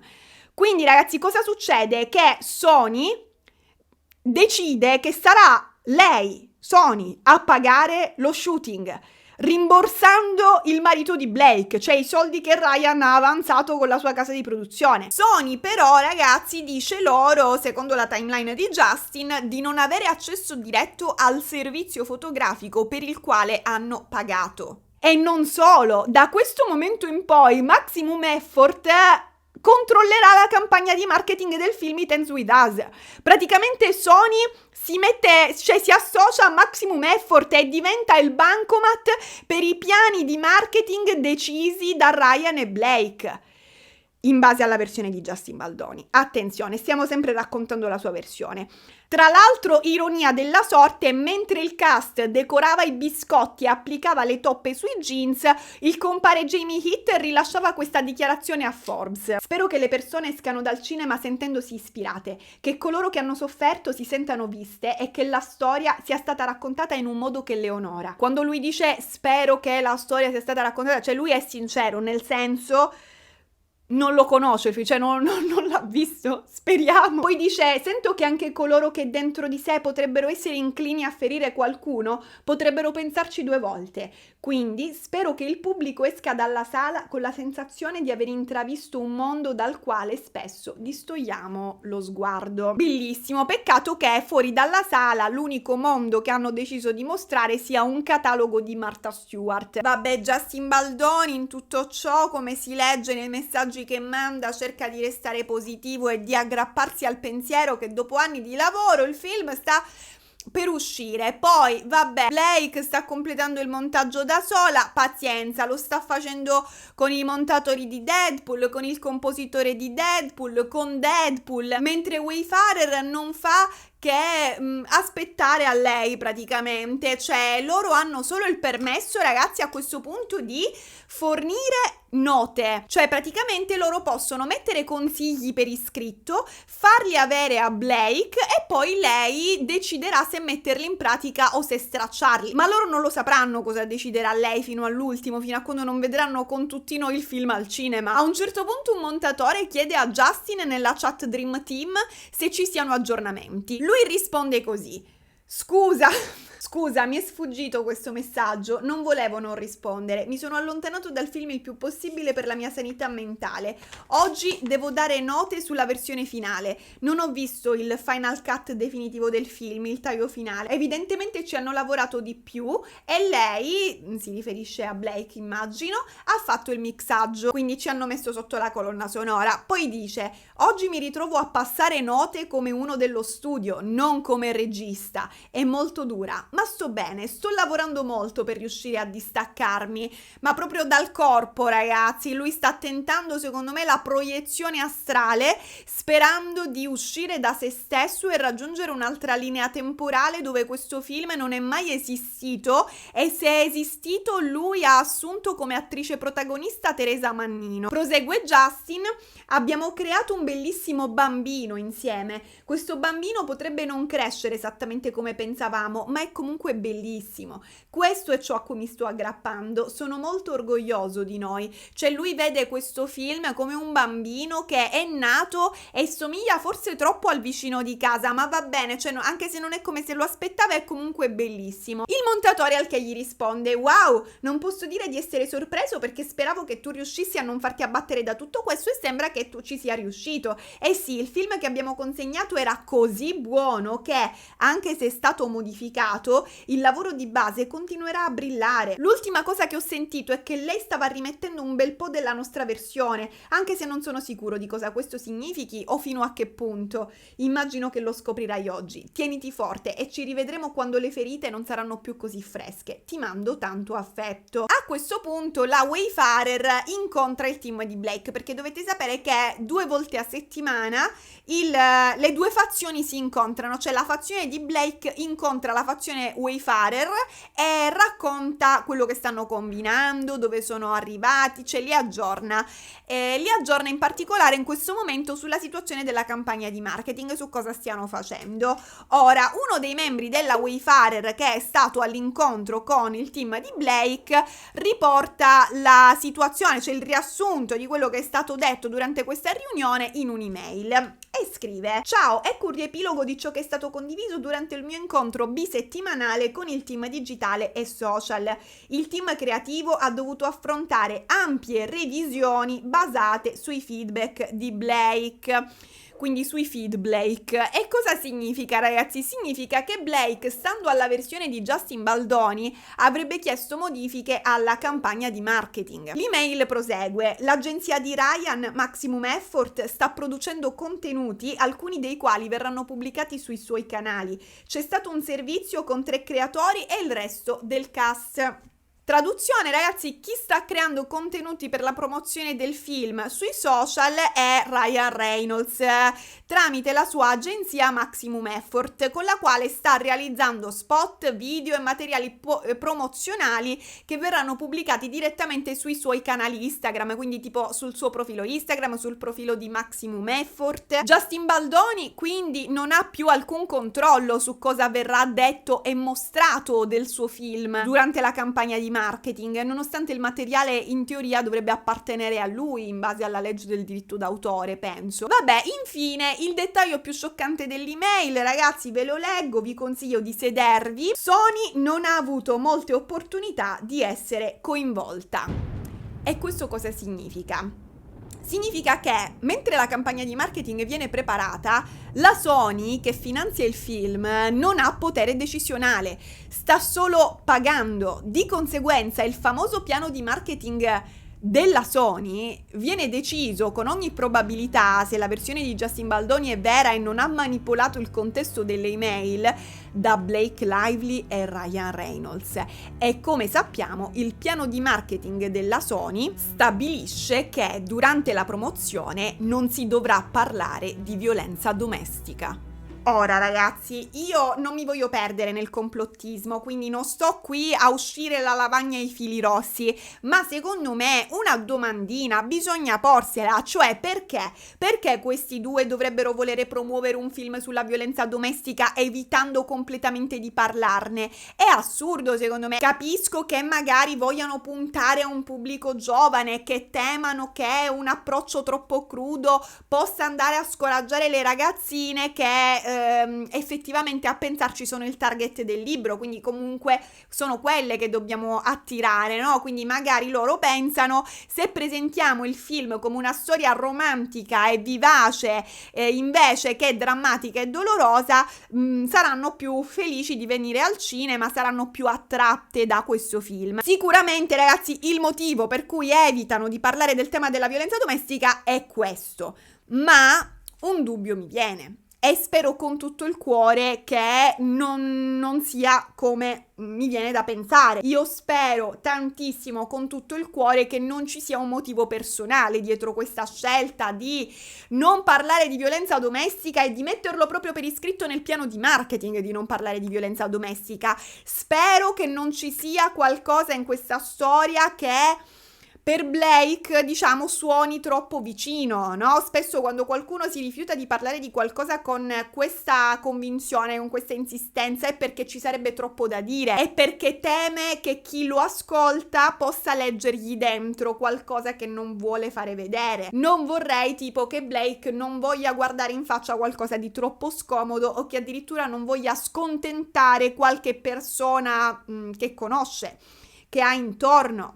Non per forza deve essere Ryan, io non so che tipo di situazioni possa lei aver avuto nella vita, possa lei avere intorno. Cioè, io spero vivamente che la sua sia stata solo una questione di target, di marketing, di pubblico. Poi magari è solo profonda come una pozzanghera, attenzione, e non ha né pensato al target e nemmeno, cioè tanto più ci sono verità scomode da nascondere. D'altronde si è capito che lei il libro I Tense with Us l'ha letto con la stessa attenzione con cui si accettano i termini e le condizioni di un sito. Tra l'altro, vabbè, in realtà voi in diversi commenti mi avete scritto che il libro I Tense with Us è proprio così, presentato come una storiella d'amore, romanticizza la violenza domestica. Io non l'ho letto questo libro, non so se la cosa sia vera, però da quello che mi dite voi potrebbe persino essere più vicino alla visione di Blake che a quella di Justin Baldoni. Non lo so ragazzi, cioè magari veramente Blake Lively è convinta che per ripigliarsi da una relazione violenta,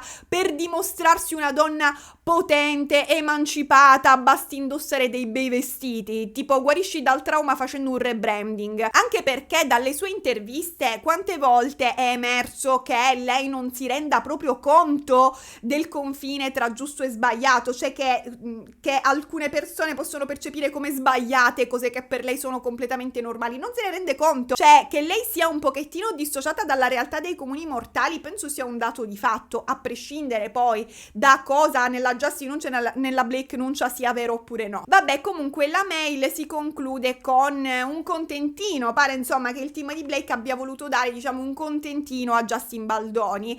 Verrà gentilmente invitato a un paio di eventi minori, come i negozi pop-up e un solo evento con degli influencer.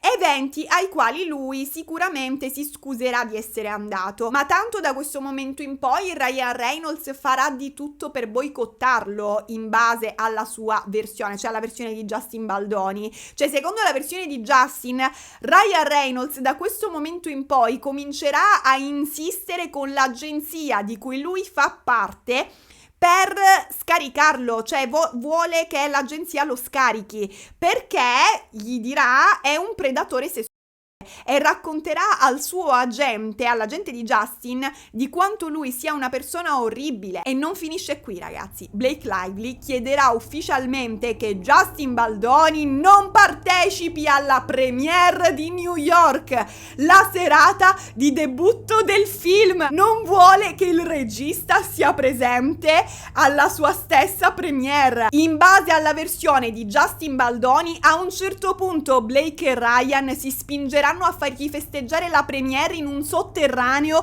mentre lei sfila sul pink carpet. Lei tra i flash dei fotografi, lui tra i neon tremolanti e il rumore delle tubature, come gli scarafaggi. Ma c'è qualcosa che Blake e Ryan non stanno considerando, anzi, qualcuno, perché se Justin Baldoni non è tanto bravo a difendersi, alle sue spalle c'è un'addetta stampa che già è incazzata per i fatti suoi, Jennifer Abel, e che a loro piaccia o meno Justin Baldoni andrà alla fottuta premiere del suo film. Justin, per carità, rispetterà il volere di Blake di stare lontani, ma sarà presente. Ma al che, come temeva Jennifer Abel, le voci inizieranno a girare.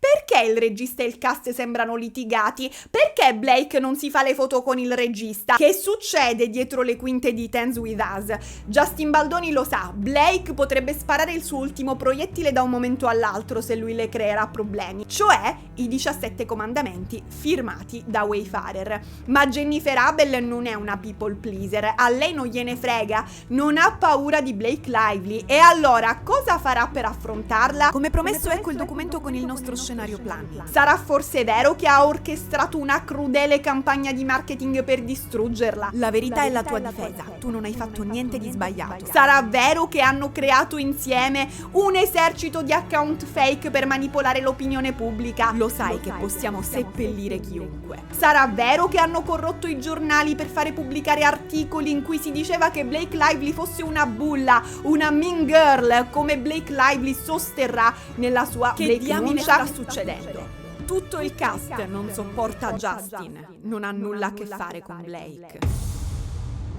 Ebbene ragazzi, della guerra senza esclusione di colpi che si scatenerà durante la campagna di marketing e di come Blake sia riuscita a tirare dalla propria parte sia la scrittrice che tutto il cast, e di come Taylor Swift invece dopo anni di amicizia si sia dissociata da lei, parleremo nel prossimo capitolo della It Ends With Us saga, la saga che anche oggi non è finita con loro. Fatemi sapere cosa ne pensate della vicenda fino a questo punto. Secondo voi Blake ha cercato di rubare il film a Justin Baldoni perché si è sentita vittima di molestie e non voleva che lui venisse associato a questa battaglia in difesa delle donne? E se così fosse, secondo voi avrebbe fatto bene o male? Oppure secondo voi Blake Lively ha architettato sin dall'inizio un piano malefico per prendere il controllo totale del film, accettando il ruolo di attrice, sapendo che avrebbe rubato il film al regista pezzo dopo pezzo al costo di inventare menzogne